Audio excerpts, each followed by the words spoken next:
Hare Krishna. Hare Krishna Mataji. Hare Krishna. Hare Krishna Mataji. Hare Krishna. Screen ಕಾಣ್ತಾ ಇದೆಯಾ? ಹರೇ ಕೃಷ್ಣ. ಹೌದು ಮಾತಾಜಿ. ಹರೇ ಕೃಷ್ಣ.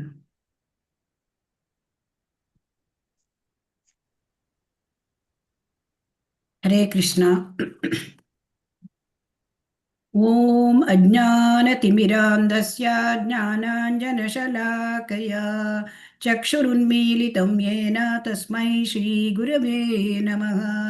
ಶ್ರೀಚೈತನ್ಯಮನೋಭೀಷ್ಟಂ ಸ್ಥಾಪಿತಂ ಯೇನ ಭೂತಲೆ ಸ್ವಯಂ ರೂಪಃ ಕದಾ ಮಹ್ಯಂ ದದಾತಿ ಸ್ವಪದಾಂತಿಕಂ. ವಂದೇಹಂ ಶ್ರೀಗುರೋಃ ಶ್ರೀಯುತಪದಕಮಲಂ ಶ್ರೀಗುರೂನ್ ವೈಷ್ಣವಾಂಶ್ಚ ಶ್ರೀರೂಪಂ ಸಾಗ್ರಜಾತಂ ಸಹಗಣಾ ರಘುನಾಥಾನ್ವಿತಂ ತಂ ಸಜೀವಂ ಸಾದ್ವೈತಂ ಸಾವಧೂತಂ ಪರಿಜನಸಹಿತಂ ಕೃಷ್ಣ ಚೈತನ್ಯದೇವಂ ಶ್ರೀರಾಧಾ ಕೃಷ್ಣ ಪಾದಾನ್ ಸಹಗಣ ಲಲಿತಾ ಶ್ರೀವಿಶಾಖಾನ್ವಿತಾಂಶ್ಚ. ಹೇ ಕೃಷ್ಣ ಕರುಣಾ ಸಿಂಧೋ ದೀನಬಂಧೋ ಜಗತ್ಪತೆ ಗೋಪೇಶ ಗೋಪಿಕಾ ಕಾಂತ ರಾಧಾಕಾಂತ ನಮೋಸ್ತುತೆ.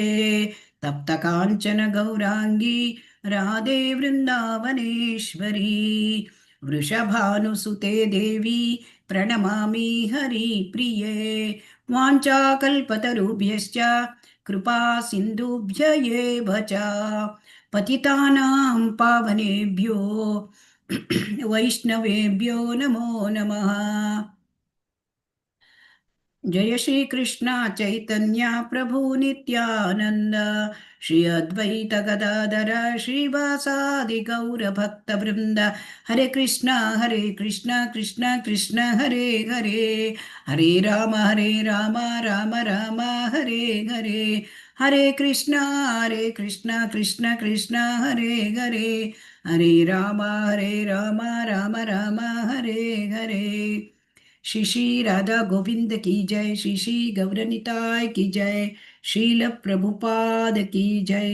हरे कृष्ण. हरे कृष्ण. ಎಲ್ಲರಿಗೂ ಸ್ವಾಗತ ಸುಸ್ವಾಗತ. ಹರೇ ಕೃಷ್ಣ. ಹರೇ ಕೃಷ್ಣ ಮಾತಾಜಿ. ಹರೇ ಕೃಷ್ಣ. ಎಲ್ಲರಿಗೂ ಸ್ವಾಗತ. ಭಗವದ್ಗೀತಾ ಎರಡನೇ ಹಂತದ ತರಗತಿ ಶ್ರೀ ಶ್ರೀ ರಾಧಾ ಗೋವಿಂದ ದೇವಸ್ಥಾನ ಮಂಗಳೂರು ಇವರು ಆಯೋಜಿಸಿರುವ ಎರಡನೆಯ ಹಂತದ ಭಗವದ್ಗೀತಾ ತರಗತಿಗೆ ತಮ್ಮೆಲ್ಲರಿಗೂ ಕೂಡ ಸ್ವಾಗತ ಸುಸ್ವಾಗತ. ಇವತ್ತು ನಾವು ನೋಡಲಿದ್ದೇವೆ 4ನೇ ಅಧ್ಯಾಯ. ಹರೇ ಕೃಷ್ಣ. ಈ ಅಧ್ಯಾಯದ ಹೆಸರು ದಿವ್ಯ ಜ್ಞಾನ. ದಿವ್ಯ ಜ್ಞಾನ ಅಂದ್ರೆ ಯಾವ ಜ್ಞಾನ ನಮ್ಮನ್ನು ಜನ್ಮ ಮೃತ್ಯು ಈ ಒಂದು ಚಕ್ರದಿಂದ ನಮ್ಮನ್ನು ಪಾರು ಮಾಡ್ತದೆ, ಅದು ದಿವ್ಯ ಜ್ಞಾನ. ನಾವು ಶಾಲೆ ಕಾಲೇಜುಗಳಲ್ಲಿ ಕಲಿತಿರ್ತಕ್ಕಂತಹ ಜ್ಞಾನ ಅದು ಕೇವಲ ಬದುಕನ್ನು ನಡೆಸ್ತಕ್ಕಂತಹ ಕಲೆ ಅಷ್ಟೇ. ಹರೇ ಕೃಷ್ಣ.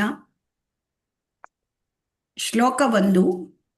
ಶ್ರೀ ಭಗವಾನ್ ಉವಾಚ ಇಮಂ ವಿವಸ್ವತೆ ಯೋಗಂ ಪ್ರೋಕ್ತವಾನಹಮವ್ಯಯಂ ವಿವಸ್ವಾನ್ ಮನವೇ ಪ್ರಾಹ ಮನುರ್ ಇಕ್ಷ್ವಾಕವೇ ಬ್ರವೀತ್. ಹರೇ ಕೃಷ್ಣ. ಅನುವಾದ ಓದಲಿಕ್ಕೆ ಇಚ್ಛಿಸುವವರು ಹ್ಯಾಂಡ್ ರೈಸ್ ಮಾಡ್ಬೋದು ಮತ್ತು ಓದ್ಬೋದು. ಹರೇ ಕೃಷ್ಣ.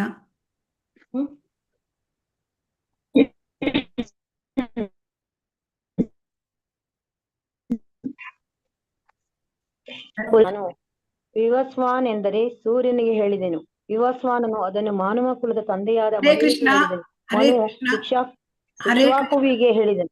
ಹರೇ ಕೃಷ್ಣ. ಹರೇ ಕೃಷ್ಣ. ಅನುವಾದ ಓದಿ. ಹರೇ ಕೃಷ್ಣ. ಹರೇ ಕೃಷ್ಣ. ಇಲ್ಲಿ ಅನುವಾದ ದೇವೋತ್ತಮ ಪರಮ ಪುರುಷನಾದ ಶ್ರೀಕೃಷ್ಣನು ಹೇಳಿದನು. ಇದು ಓದಿ. ಇಲ್ಲಿ ಕಾಣ್ತಾ ಇದೆ ಸ್ಕ್ರೀನ್ ಅಲ್ಲಿ. ಹರೇ ಕೃಷ್ಣ. ಹರೇ ಕೃಷ್ಣ. ಹರೇ ಕೃಷ್ಣ. ಓದಿ. ದೇವೋತ್ತಮ ಪರಮ ಪುರುಷನಾದ ಶ್ರೀಕೃಷ್ಣನು ಹೇಳಿದನು, ನಾಶವಿಲ್ಲದ ಈ ಯೋಗ ವಿಜ್ಞಾನವನ್ನು ನಾನು ವಿವಸ್ವಾನ್ ಎಂದರೆ ಸೂರ್ಯನಿಗೆ ಹೇಳಿದೆನು. ವಿವಸ್ವಾನನು ಅದನ್ನು ಮಾನವ ಕುಲದ ತಂದೆಯಾದ ಮನುವಿಗೆ ಹೇಳಿದನು. ಮನು ಇಕ್ಷ್ವಾಕುವಿಗೆ ಹೇಳಿದನು. ಕೃಷ್ಣ. ಹರೇ ಕೃಷ್ಣ. ಹರೇ ಕೃಷ್ಣ. ಇಲ್ಲಿ ಭಗವದ್ಗೀತೆಯ ಒಂದು ಚರಿತ್ರೆಯನ್ನ ನಾವು ನೋಡ್ತಾ ಇದ್ದೇವೆ. ಇಲ್ಲಿ ಈ ಭಗವದ್ಗೀತೆಯ ಚರಿತ್ರೆಯಲ್ಲಿ ಭಗವಂತ ಹೇಗೆ ಭಗವದ್ಗೀತೆಯನ್ನ ಹೇಳ್ತಾ ಇದ್ದಾನೆ ಅಂದ್ರೆ, ಭಗವದ್ಗೀತೆಯ ಅಂದ್ರೆ ಚರಿತ್ರೆಯಲ್ಲಿ ನಮಗೆ ಏನ್ ಕಾಣ್ತದೆ, ಅರ್ಜುನನಿಗೆ ಮೊದಲು ಹೇಳಿದ ಅಂತ ನಾವು ತಿಳ್ಕೊಂಡಿದ್ದೇವೆ ಅಲ್ವಾ. ಆದರೆ ಇಲ್ಲಿ ಇಲ್ಲಿ ಶ್ರೀಕೃಷ್ಣ ಭಗವಂತ ಹೇಳ್ತಾ ಇದ್ದಾನೆ, ನಾನು ಮೊದಲು ಈ ಯೋಗ ವಿಜ್ಞಾನವನ್ನ ವಿವಸ್ವಾನ್, ಅಂದ್ರೆ ಸೂರ್ಯ ದೇವನ ಹೆಸರು ವಿವಸ್ವಾನ್ ಅಂತ. ಮಾತಾಜಿ ಹರೇ ಕೃಷ್ಣ, ಹರೇ ಕೃಷ್ಣ. ಮ್ಯೂಟ್ ಮಾಡಬೇಕು ಮಾತಾಜಿ. ಹರೇ ಕೃಷ್ಣ, ಹರೇ ಕೃಷ್ಣ. ವಿವಸ್ವಾನ್ ಅಂದ್ರೆ ಸೂರ್ಯ ದೇವನ ಹೆಸರು ವಿವಸ್ವಾನ್. ಅವನಿಗೆ ನಾನು ಈ ಯೋಗ ವಿಜ್ಞಾನ ಅಂದ್ರೆ ಈ ಒಂದು ಭಗವದ್ಗೀತೆಯನ್ನ ನಾನು ಬಹಳಷ್ಟು ವರ್ಷಗಳ ಹಿಂದೆನೆ ಹೇಳಿದ್ದೇನೆ ಸೂರ್ಯನಿಗೆ ಅಂತ ಇಲ್ಲಿ ಹೇಳ್ತಾ ಇದ್ದಾನೆ. ಇಲ್ಲಿ ಭಗವಂತ ಶ್ರೀಕೃಷ್ಣನೇ ಆದಿಗುರು, ಮೊದಲ ಗುರು, ಮೂಲ ಗುರು. ಈಗ ಭಗವದ್ಗೀತೆಯನ್ನ ವಿವಸ್ವಾನನಿಗೆ ಹೇಳಿದಾಗ ಆ ವಿವಸ್ವಾನ್ ತನ್ನ ಮಗ ಇಕ್ಷ್ವಾಕುವಿಗೆ ಹೇಳಿದ. ಆಮೇಲೆ ಇಕ್ಷ್ವಾಕುವಿನಿಂದ ಅದು ಮುಂದೆ ಮನುವಿಗೆ ಬಂತು. ಆ ಮನುವಿನಿಂದ ಈ ಒಂದು ಮಾನವ ಕುಲಕ್ಕೆ ಬಂತು. ಈಗ ನಮಗೆ ಇಲ್ಲಿ ಮುಖ್ಯವಾಗಿ ತಿಳ್ಕೊಳ್ಬೇಕಾಗಿದ್ದು, ಯಾಕೆ ಸೂರ್ಯನಿಗೆ ತಿಳಿಸಿದ? ಸೂರ್ಯ ಅಂತಂದ್ರೆ ಎಲ್ಲ ಗ್ರಹಗಳ ರಾಜ ಸೂರ್ಯ. ಈಗ ರಾಜನಿಗೆ ಯಾಕೆ ತಿಳಿಸ್ಬೇಕು? ರಾಜನ ಕರ್ತವ್ಯ ಏನಿದೆ ಅಂತಂದ್ರೆ, ಈಗ ಈ ನಮ್ಮ ಒಂದು ರಾಜ ಅಥವಾ ಯಾವುದೇ ಆಗಲಿ ರಾಜ್ಯಭಾರ ಮಾಡೋದು, ಆಡಳಿತ ನಡೆಸುವುದು ಒಂದು ಗ್ರಹದ, ದೇಶದ ಅಂತಂದಾಗ ಅವರಿಗೆ ಏನಿರ್ತದೆ ಅಂತಂದ್ರೆ, ಕೇವಲ ಈ ಭೌತಿಕದಲ್ಲಿ ಪ್ರಗತಿ ಉಂಟು ಮಾಡೋದು ಒಂದೇ ಅಲ್ಲ, ಅಲ್ಲಿರ್ತಕ್ಕಂತಹ ಪ್ರಜೆಗಳನ್ನ ಅವರು ಐಹಿಕ ಬಂಧನದಿಂದ ಬಿಡಿಸ್ತಕ್ಕಂತಹ ಇದನ್ನ ಕಾರ್ಯಕ್ರಮಗಳನ್ನು ಕೂಡ ಅವರು ಮಾಡ್ಕೊಳ್ಬೇಕು. ಅದು ಕೂಡ ಅವರ ಜವಾಬ್ದಾರಿ. ಸೊ ಹಾಗಾಗಿ ಆ ಒಂದು ರಾಜನಿಗೆ ಆ ತಿಳುವಳಿಕೆ ಇರಬೇಕು. ಯಾವುದು? ಈ ಒಂದು ಭಗವದ್ಗೀತಾ ಶಾಸ್ತ್ರ ರಾಜನಿಗೆ ಗೊತ್ತಿದ್ರೆ, ಆ ರಾಜ ತನ್ನ ಒಂದು ಪ್ರಜೆಗಳಲ್ಲಿ ಈ ಒಂದು ಆಧ್ಯಾತ್ಮಿಕ ಜ್ಞಾನವನ್ನು ಬೆಳೆಸಲಿಕ್ಕೆ ಅವನು ಆ ರೀತಿಯಾದ ಒಂದು ಎಲ್ಲ ಚಟುವಟಿಕೆಗಳನ್ನ ಮಾಡ್ಕೊಳ್ತಾನೆ. ಹಾಗಾಗಿ ಇದು ಬಹಳ ಮುಖ್ಯವಾದದ್ದು. ಯಾಕೆಂದ್ರೆ ಇಲ್ಲಿ ಮಾನವ ಜನ್ಮದಲ್ಲಿ ಈ ಒಂದು ಭಗವದ್ಗೀತೆ, ಶ್ರೀಮದ್ ಭಾಗವತಂ ಇಂತಹ ಆ ಭಗವಂತನಿಗೆ ಸಂಬಂಧವಾದ ಎಲ್ಲ ಒಂದು ಶಾಸ್ತ್ರಗಳನ್ನ ತಿಳ್ಕೊಳ್ಳಿಕ್ಕೆ, ಅದನ್ನ ನಾವು ನಮ್ಮ ಸದುಪಯೋಗ ಪಡ್ಕೊಂಡು ನಮ್ಮ ಮಾನವ ಜೀವನದಲ್ಲಿ ನಾವು ಈ ಒಂದು ಐಹಿಕ ಪ್ರಪಂಚದ ಬದುಕು, ಆ ಒಂದು ಜನ್ಮ ಮತ್ತು ಮರಣ, ಇದರ ಒಂದು ಚಕ್ರದಿಂದ ಪಾರಾಗ್ಲಿಕ್ಕೆ ಇರ್ತಕ್ಕಂಥದ್ದು ಮನುಷ್ಯ ಜೀವನ. ಹಾಗಾಗಿ ಇಲ್ಲಿ ಹೇಳ್ತಾ ಇದ್ದಾರೆ ಶ್ರೀಲ ಪ್ರಭುಪಾದರು, ಕೃಷ್ಣ ಪ್ರಜ್ಞೆಯ ಶಾಸ್ತ್ರವನ್ನು ಹೊರಡುವುದು ಎಲ್ಲ ರಾಜ್ಯಗಳ ಅಧಿಪತಿಗಳ ಕರ್ತವ್ಯ. ಯಾರು ರಾಜ್ಯಭಾರ ಮಾಡ್ತಾ ಇದ್ದಾರೆ, ಆಡಳಿತ ಮಾಡ್ತಾ ಇದ್ದಾರೆ, ಅವರು ಇದನ್ನ ಎಲ್ಲರಿಗೂ ಕೂಡ ತಮ್ಮ ಪ್ರಜೆಗಳಿಗೆ ಕೊಡಬೇಕಾಗಿದ್ದು. ಇಲ್ಲಿ ಸೂರ್ಯಗ್ರಹ ಅಂತಂದ್ರೆ ಅವನು ಎಲ್ಲ ಗ್ರಹಗಳಿಗೆ ಮೂಲ ಸೂರ್ಯಗ್ರಹ. ಯಾಕೆಂತಂದ್ರೆ ಬೆಳಕು ಮತ್ತು ಶಾಖವನ್ನು ಕೊಟ್ಟು ಅವನು ಎಲ್ಲ ಗ್ರಹಗಳನ್ನು ಕೂಡ ಅವನು ಕಾಪಾಡ್ತಾನೆ. ಅದಕ್ಕೆ ಇಲ್ಲಿ ಶ್ರೀ ಬ್ರಹ್ಮ ಸಂಹಿತೆಯಲ್ಲಿ ಈ ರೀತಿ ಹೇಳಿದ್ದಾರೆ, ಯಚ್ಚಕ್ಷುರೇಶ ಸವಿತಾ ಸಕಲ ಗ್ರಹಾಣಾಂ ರಾಜ ಸಮಸ್ತ ಸುರಮೂರ್ತಿರ್ ಅಶೇಷ ತೇಜಃ ಯಸ್ಯಾಜ್ಞಯಾ ಭ್ರಮತಿ ಸಂವೃತ ಕಾಲ ಚಕ್ರೋ ಗೋವಿಂದಂ ಆದಿಪುರುಷಂ ತಮಹಂ ಭಜಾಮಿ. ಬ್ರಹ್ಮದೇವರೇ ಹೇಳಿದ್ದಾರೆ ಏನಂತ, ಎಲ್ಲ ಗ್ರಹಗಳಿಗೂ ಕೂಡ ಮುಖ್ಯನಾದವನು ಒಂದು ಸೂರ್ಯಗ್ರಹ. ಆದ್ದರಿಂದ ಸೂರ್ಯನಿಗೆ ತಿಳಿಸಿದರೆ ಜ್ಞಾನವನ್ನ ಅಲ್ಲಿಂದ ಎಲ್ಲರಿಗೂ ಕೂಡ ಹರಡಲಿಕ್ಕೆ ಸಾಧ್ಯ. ಸೊ ಹಾಗಾಗಿ ಇಲ್ಲಿ ಕೃಷ್ಣ ಮೊಟ್ಟ ಮೊದಲ ಒಂದು ಈ ಭಗವದ್ಗೀತೆಯ ಜ್ಞಾನವನ್ನು ವಿವಸ್ವಾನನಿಗೆ ತಿಳಿಸಿದ. ವಿವಸ್ವಾನ್ ಅಂತಂದ್ರೆ ಸೂರ್ಯದೇವ. ಆ ವಿವಸ್ವಾನನ್ನು ಮನುವಿಗೆ ತ್ರೇತಾಯುಗದ ಪ್ರಾರಂಭದಲ್ಲಿ ತಿಳಿಸಿದ. ಮನುವು ಈ ಮಾನವ ಕುಲದ ತಂದೆ. ಆ ಮನುವು ತನ್ನ ಮಗ ಇಕ್ಷ್ವಾಕುವಿಗೆ ಹೇಳಿದ. ಈಗ ನಮಗೆಲ್ಲರಿಗೂ ಗೊತ್ತಿದೆ, ಇಕ್ಷ್ವಾಕುವು ರಘುವಂಶದ ಮೂಲ ಪುರುಷ. ಈ ರಘುವಂಶದಲ್ಲೇ ಶ್ರೀರಾಮಚಂದ್ರ ಅವತರಿಸಿದ. ಆದ್ದರಿಂದ ಈ ಇಕ್ಷ್ವಾಕು ಮಹಾರಾಜನ ಕಾಲದಿಂದ ಮಾನವ ಕುಲದಲ್ಲಿ ಭಗವದ್ಗೀತೆ ಬಂದಿದೆ. ಅಂದ್ರೆ ಈಗ ಈ ಭಗವದ್ಗೀತೆಯನ್ನು ಸುಮಾರು ಎಷ್ಟು ವರ್ಷಗಳ ಹಿಂದೆ ವಿವಸ್ವಾನನಿಗೆ ಭಗವಂತ ಬೋಧಿಸಿದ್ದಾನೆ, ಇದು ಕೂಡ ನಾವು ತಿಳ್ಕೊಳ್ಬೇಕು. ಈಗ ಕಲಿಯುಗದ ಅವಧಿ 4,32 ವರ್ಷ. ಮತ್ತೆ ಈ ಕಲಿಯುಗದಲ್ಲಿ ಈಗ ಕೇವಲ 5,000 ವರ್ಷಗಳು ಮಾತ್ರ ಕಳೆದಿದೆ. ಆಮೇಲೆ ಕಲಿಯುಗದ ಹಿಂದೆ ದ್ವಾಪರ ಯುಗ ಇತ್ತು. ದ್ವಾಪರ ಯುಗದ ಅವಧಿ 8 ಲಕ್ಷ ವರ್ಷಗಳು.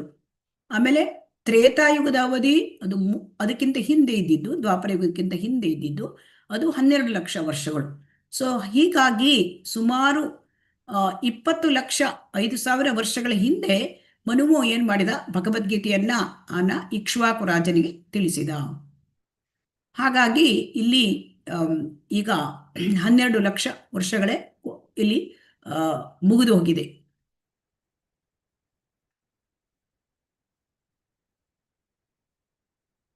ಇಲ್ಲಿ 12 ಅಲ್ಲ, 12. ಈಗ ಮನುವು ಅಂದ್ರೆ ಈ ಸೂರ್ಯ ದೇವನಿಗೆ ಈಗ ಭಗವಂತ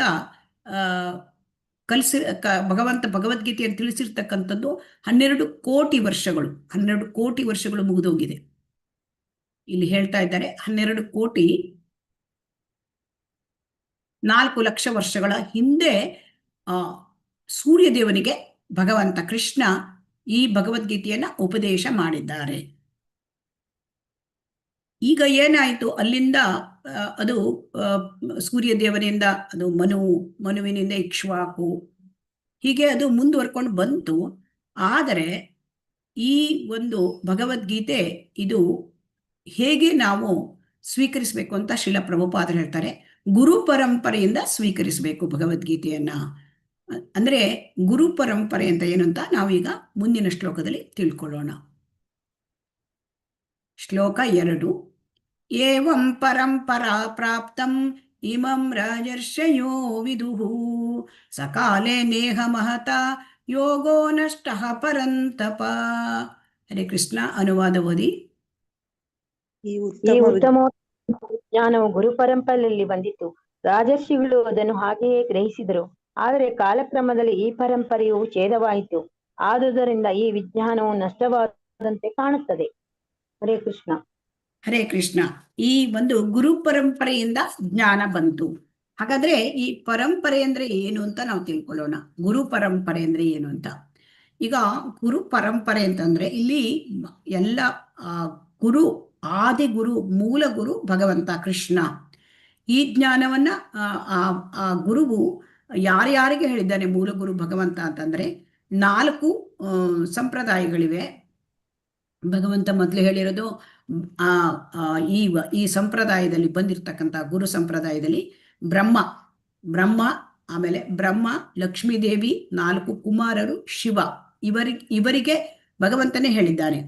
ಅದರಲ್ಲಿ ಬ್ರಹ್ಮನಿಂದ ಯಾವ ಸಂಪ್ರದಾಯ ಬರುತ್ತೆ ಅಂದ್ರೆ ಬ್ರಹ್ಮ ಮಾಧ್ವ ಗೌಡಿಯ ಸಂಪ್ರದಾಯ. ಅದರಲ್ಲಿ ಆಚಾರ್ಯರು ಮಧ್ವಾಚಾರ್ಯರು. ಈಗ ಇಸ್ಕಾನ್ ಫಾಲೋ ಮಾಡ್ತಾ ಇರ್ತಕ್ಕಂಥದ್ದು ಈ ಸಂಪ್ರದಾಯ, ಬ್ರಹ್ಮ ಮಾಧ್ವ ಗೌಡಿಯ ಸಂಪ್ರದಾಯ. ಈಗ 2ನೇ ಸಂಪ್ರದಾಯ ಶ್ರೀ ಸಂಪ್ರದಾಯ.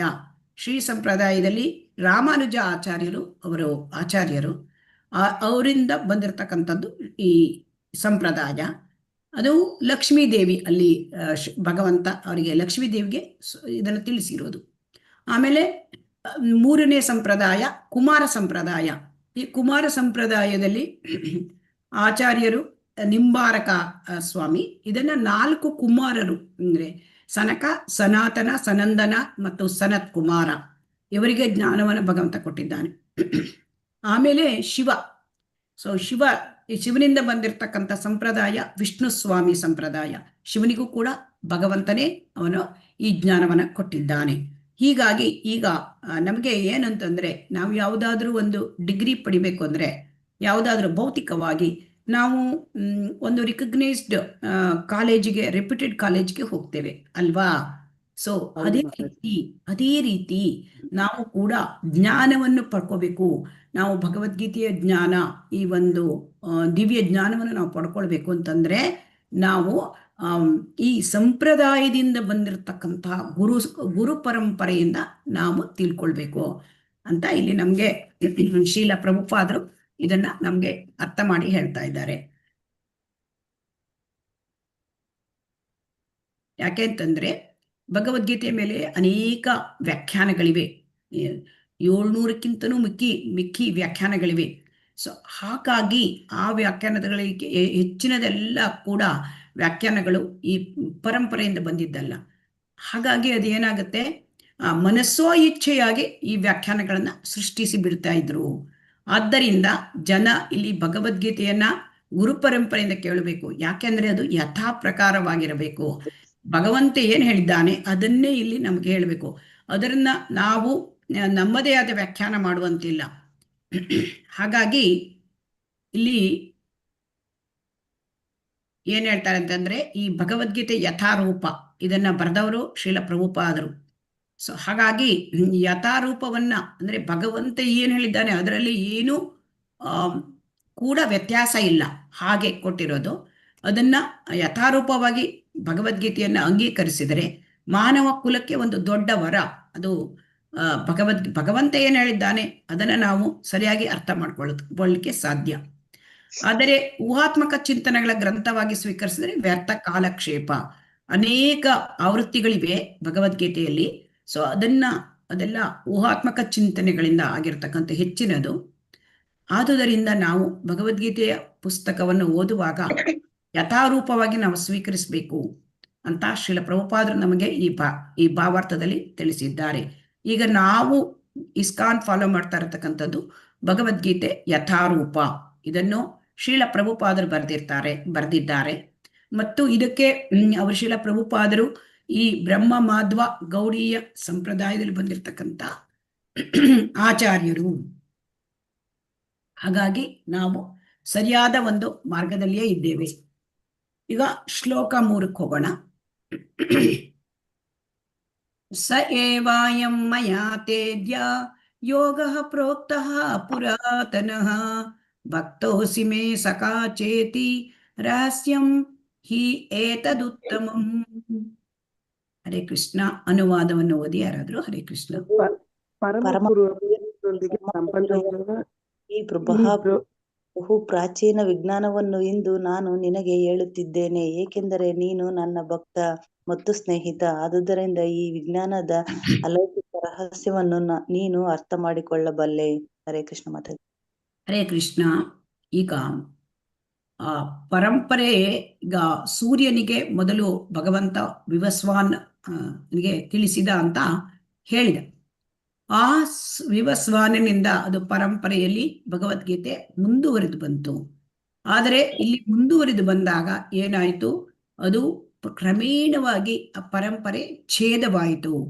ಹಾಗಾಗಿ ಇಲ್ಲಿ ಏನಾಗ್ತಾ ಇದೆ ಅಂತಂದ್ರೆ, ಆ ಒಂದು ಪರಂಪರೆ ಛೇದವಾಗಿದ್ದರಿಂದ ಆ ಭಗವದ್ಗೀತೆಯನ್ನ ಕಲಿಯುವುದು, ಅರ್ಥ ಮಾಡಿಕೊಂಡು ಅಲ್ಲಿ ಕಟ್ಟಾಗಿ ಹೋಗಿತ್ತು. ಹಾಗಾಗಿ ಭಗವಂತ ಮತ್ತೆ ಹಿಂದೆ ಭಗವದ್ಗೀತೆಯನ್ನ ಮನುಷ್ಯರಿಗೆ ಕೊಡಬೇಕು ಅಂತ, ಮಾನವ ಜೀವಿಗಳಿಗೆ ಕೊಡಬೇಕು ಅಂತ ಬಹಳ ಅಂದ್ರೆ ಆ ಒಂದು ಕುರುಕ್ಷೇತ್ರ ಯುದ್ಧದ ಸಮಯದಲ್ಲಿ ಅರ್ಜುನನ ಮುಖಾಂತರ ಕೊಡಬೇಕು. ಯಾಕೆಂದ್ರೆ ಮುಂದೆ ಸಮೀಪದಲ್ಲಿಯೇ ಬಹಳ ಹತ್ತಿರದಲ್ಲಿಯೇ ಕಲಿಯುಗ ಪ್ರಾರಂಭವಾಗ್ಲಿಕ್ಕಿತ್ತು. ಕಲಿಯುಗದ ಜನರಿಗೆ ಎಲ್ಲ ವೇದಗಳ ಸಾರ, ವೇದಾಂತ ಸೂತ್ರಗಳು, ವೇದಗಳು, ಉಪನಿಷತ್ತುಗಳು, ಇವುಗಳ ಸಾರವನ್ನು ಕೊಡಬೇಕು. ಯಾಕೆಂತಂದ್ರೆ ಕಲಿಯುಗದ ಜನರು ಮಂದಾಹ, ಬಹಳ ಮಂದರು, ಮತ್ತೆ ಅತಿ ದಡ್ಡರು. ಅವರಿಗೆ ಮತ್ತೆ ಆಯುಷ್ಯ ಕೂಡ ಅಲ್ಪ, ಮತ್ತೆ ಕಳವಳದಲ್ಲಿ ಸದಾ ತುಂಬಿರ್ತಾರೆ. ಹಾಗಾಗಿ ಅವರಿಗೆ ವೇದಗಳನ್ನು ಓದ್ಲಿಕ್ಕಾಗಲ್ಲ, ಅರ್ಥ ಮಾಡ್ಕೊಳ್ಳಿಕ್ಕಾಗಲ್ಲ. ಅದಕ್ಕಾಗಿ ಎಲ್ಲದರ ಸಾರವನ್ನ ಭಗವದ್ಗೀತೆಯಲ್ಲಿ ಕೊಡಬೇಕು. ಇದನ್ನ ಅರ್ಜುನನ ಮುಖಾಂತರ ನಮಗೆ ಕೊಡ್ತಾ ಇದ್ದಾರೆ. ಈಗ ಅರ್ಜುನ ಭಗವದ್ ಭಕ್ತ, ಶುದ್ಧ ಭಕ್ತ. ಭಕ್ತರಿಗೆ ಮಾತ್ರ ಭಗವದ್ಗೀತೆಯ ರಹಸ್ಯ ಅರ್ಥ ಆಗತ್ತೆ. ಯಾಕೆಂದ್ರೆ ಭಗವದ್ಗೀತೆ ಹೇಳ್ತಕ್ಕಂಥದ್ದು ಅಲೌಕಿಕ ರಹಸ್ಯ. ಈ ರಹಸ್ಯವಾದ ಶಾಸ್ತ್ರವನ್ನ ಭಕ್ತರಲ್ಲದವರಿಗೆ ಅದನ್ನು ಗ್ರಹಿಸಲಿಕ್ಕೆ ಸಾಧ್ಯ ಇಲ್ಲ. ಸೊ ಹಾಗಾಗಿ ಭಕ್ತರಲ್ಲದವರಿಗೆ ಅದನ್ನ ಗ್ರಹಿಸ್ಲಿಕ್ಕೆ ಸಾಧ್ಯ ಇಲ್ಲ. ಹೇಳಿ ತನ್ನ ಒಂದು ಶುದ್ಧ ಭಕ್ತ ಅರ್ಜುನನಿಗೆ ಭ್ರಮೆಗೆ ತರಿಸಿ ನಮಗೆ ಅದನ್ನ ಕೊಡ್ತಾ ಇದ್ದಾರೆ. ಅರ್ಜುನನಿಗೆ ಇದು ಎಲ್ಲವೂ ಗೊತ್ತಿದೆ. ಯಾಕೆಂತಂದ್ರೆ ಅರ್ಜುನ ಭಗವಂತನ ನಿತ್ಯ ಸಖ, ಅವನು ನಿತ್ಯ ಪಾರಿಷದ ಅಂತ ಹೇಳ್ತಾರೆ. ಸೊ ಹಾಗಾಗಿ ಅರ್ಜುನನಿಗೆ ಇದು ಭ್ರಮೆಗೆ ತರಿಸುವುದು ನಮ್ಮ ಸಲುವಾಗಿ, ನಮಗೆ ಅಂದ್ರೆ ಆ ಒಂದು ಎಲ್ಲ ಮಾನವ ಜೀವಿಗಳಿಗೆ ಕೊಡಬೇಕು ಇದಕ್ಕಾಗಿ. ಹಾಗಾಗಿ ಇಲ್ಲಿ ಅರ್ಜುನನು ಶ್ರೀಕೃಷ್ಣನನ್ನು ದೇವೋತ್ತಮ ಪರಮಪುರುಷ ಅಂತ ಒಪ್ಕೊಳ್ತಾನೆ. ಅಂದ್ರೆ ಅರ್ಜುನ ಈ ಭಗವದ್ಗೀತೆಯೇ ನಮಗೆ ಅರ್ಥ ಆಗ್ಬೇಕು ಅಂತಂದ್ರೆ ನಾವು ಭಗವಂತ ದೇವೋತ್ತಮ ಪರಮಪುರುಷ ಶ್ರೀಕೃಷ್ಣ ಅಂತ ಒಪ್ಕೊಳ್ಬೇಕು. ಇದಿಲ್ಲದಿದ್ದರೆ ಭಗವದ್ಗೀತೆ ಅರ್ಥ ಆಗೋದೇ ಇಲ್ಲ. ಅದನ್ನ ಯಾಕೆಂತಂದ್ರೆ ಅದು ನಮಗೆ ದೇವರು ಯಾರು, ಭಗವಂತ ಯಾರು, ಈ ಸ್ಪಷ್ಟವಾದ ಒಂದು ನಿಲುವು ನಮ್ಮಲ್ಲಿ ಇರಬೇಕಾಗತ್ತೆ. ಅದಿಲ್ಲದಿದ್ರೆ ನಮಗೆ ಈ ಭಗವದ್ಗೀತೆ ಅರ್ಥ ಆಗೋದಿಲ್ಲ. ಆದ್ದರಿಂದ ಈ ಭಕ್ತರು ಮಾತ್ರ ಭಗವಂತನನ್ನ ಅರಿತುಕೊಳ್ಳಬಲ್ಲರು. ಅವರು ಅದಕ್ಕಾಗಿಯೇ ಭಗವಂತ ಅರ್ಜುನನ ಮೂಲಕ ನಮಗೆ ಕೊಟ್ಟಿದ್ದಾನೆ. ಯಾಕೆಂದ್ರೆ ಅರ್ಜುನ ಭಗವದ್ಭಕ್ತ.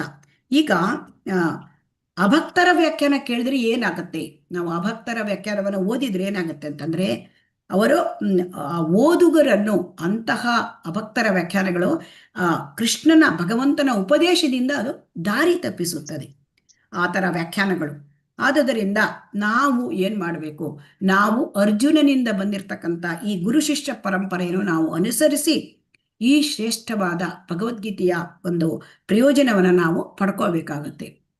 ಯಾಕೆ ನಮಗೆ ಈ ಅರ್ಜುನನಿಂದ ಸೂರ್ಯದೇವನಿಂದ ಬಂದಿರತಕ್ಕಂಥ ಪರಂಪರೆ ಅದು ಮಧ್ಯದಲ್ಲಿ ಕಟ್ಟಾಗಿ ಹೋಗಿದೆ. ಅದಕ್ಕೆ ಮತ್ತೆ ಹೊಸದಾಗಿ ಮತ್ತೆ ಭಗವಂತ ಅರ್ಜುನನ ಮುಖಾಂತರ ಈ ಪರಂಪರೆ ಪ್ರಾರಂಭ ಮಾಡಲಿಕ್ಕೆ ತಿಳಿಸಿದ್ದಾನೆ.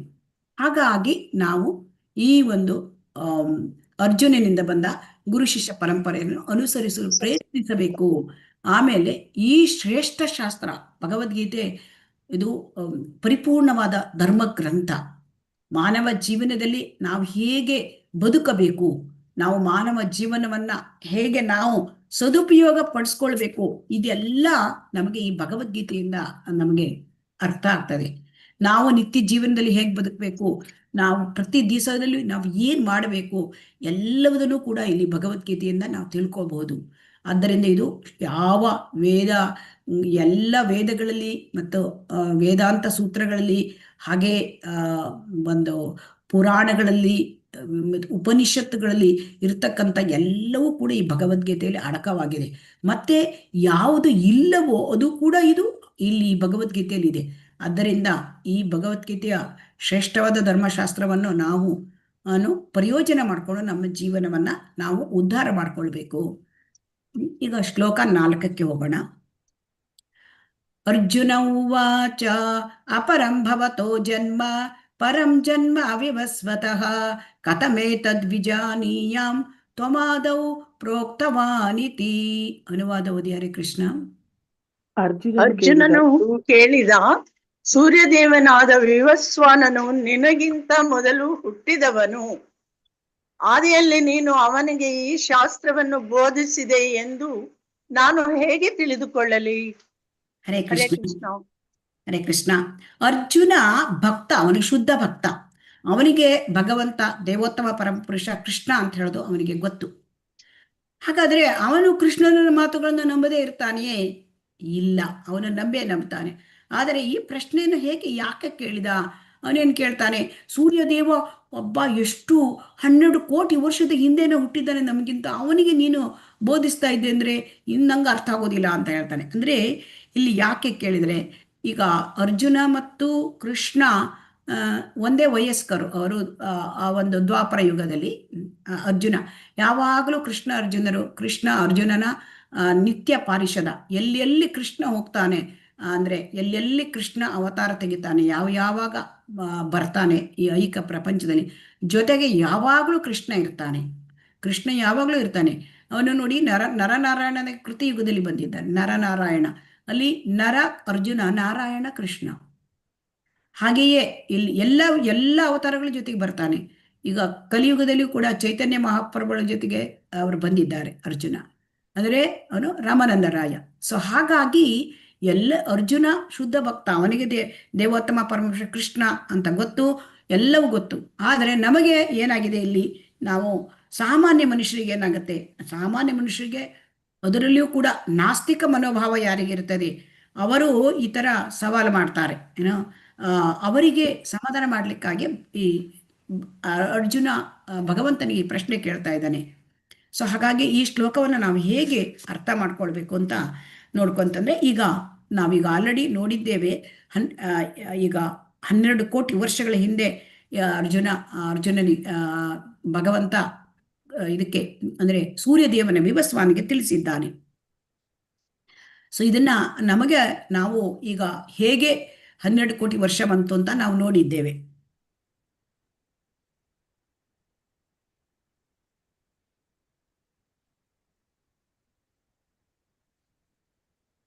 ಈಗ ಇನ್ನೊಂದು ಪ್ರಶ್ನೆ ಬರುತ್ತೆ. ಈಗ ಭಗವಂತ ದ್ವಾಪರ ಯುಗದಲ್ಲಿ ದೇವಕಿಯ ಮಗನಾಗಿ ಅವತರಿಸಿದ. ಸೊ ದೇವಕಿಯ ಮಗನಾಗಿ ಅವತರಿಸಿದ. ಮತ್ತೆ ಈ ಪ್ರಶ್ನೆಯನ್ನ ಅಂದರೆ ಏನಾಗುತ್ತೆ, ನೋಡೋರಿಗೆ ಜನರಿಗೆ ಭಗವಂತ ಜನ್ಮ ತೆಗೆದಿದ್ದಾನೆ ಅಂತ ತಾಯಿ ತಂದೆ ಇದ್ದಾರೆ ಹೀಗೆ ಕಾಣುತ್ತದೆ. ಆದರೆ ಭಗವಂತನಿಗೆ ಜನ್ಮ ಇಲ್ಲ, ಅಜ ಅವನಿಗೆ ಹುಟ್ಟಿಲ್ಲ. ಅವನು ಹೇಗೆ ಹಾಗಾದ್ರೆ ದೇವಕಿಯ ಮಗನಾಗಿ ಬರ್ತಾನೆ ಅಂದರೆ, ದೇವಕಿಯ ಹೃದಯ ಗರ್ಭದಲ್ಲಿ ಬರ್ತಾನೆ. ಅವನು ಮೊದಲು ಭಗವಂತ ವಸುದೇವನ ವಸುದೇವನ ಹೃದಯದಲ್ಲಿ ಬರ್ತಾನೆ. ಆಮೇಲೆ ಅಲ್ಲಿಂದ ದೇವಕಿಯ ಹೃದಯಕ್ಕೆ ಅವನು ಸ್ಥಳಾಂತರ ಹೊಂದುತ್ತಾನೆ. ಆಮೇಲೆ ಅವನು ಪ್ರತ್ಯಕ್ಷವಾಗಿ ಆ ಒಂದು ಕಾರಾಗೃಹದಲ್ಲಿ ಇರುವಾಗ ಅವನು 4 ಕೈಗಳ ನಾರಾಯಣ ರೂಪದಲ್ಲಿ ಬರ್ತಾನೆ. ಸೊ ಆ ನಾರಾಯಣ ರೂಪದಿಂದ ಆಮೇಲೆ ಯಾವಾಗ ದೇವಕಿ ಮಾತೆ ತಾಯಿ ದೇವಕಿ ಹೇಳ್ತಾಳೆ, ಈ ರೀತಿ ನೀನು ಬರಬೇಡ. ಅವರಿಗೆ ಗೊತ್ತು, ವಸುದೇವ ದೇವಕಿಯವರಿಗೆ ಅವನು ಭಗವಂತ ಅಂತ ಗೊತ್ತು, ಅದು ಈ ರೀತಿ ಬರಬೇಡ. ಆಮೇಲೆ ಎಲ್ಲರಿಗೂ ಕೂಡ ಕಂಸನಿಗೆ ಗೊತ್ತಾಗುತ್ತೆ, ಎಲ್ಲರಿಗೂ ಗೊತ್ತಾಗುತ್ತೆ, ನೀನು 2 ಕೈಗಳ ಮಗುವಿನ ರೂಪದಲ್ಲಿ ಬಾ. ಸೊ ಹಾಗಾಗಿ ಇಲ್ಲಿ ಏನಾಗುತ್ತೆ ಅಂತಂದ್ರೆ, ಭಕ್ತರಾದವರಿಗೆ ಈ ಎಲ್ಲ ವಿಚಾರಗಳು ಗೊತ್ತಾಗುತ್ತೆ. ಆದರೆ ನಾಸ್ತಿಕರಿಗೆ ಇದು ಅರ್ಥ ಆಗೋದಿಲ್ಲ. ಯಾಕೆಂತಂದ್ರೆ ಭಗವಂತನಿಗೆ ಅವರಿಗೆ ದೇಹ ಅದು ಸಚ್ಚಿದಾನಂದ ವಿಗ್ರಹ. ಅಂದರೆ ಭಗವಂತ ದೇಹ ಬದಲಾವಣೆ ಆಗೋದಿಲ್ಲ ಭಗವಂತನಿಗೆ.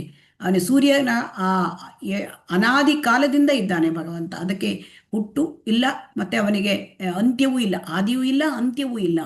ಹಾಗಾಗಿ ಈ ಒಂದು ವಿವರ ಎಲ್ಲವೂ ಕೂಡ ಅರ್ಜುನನಿಗೆ ಭಕ್ತನಾಗಿದ್ದರಿಂದ ಗೊತ್ತಾಗತ್ತೆ.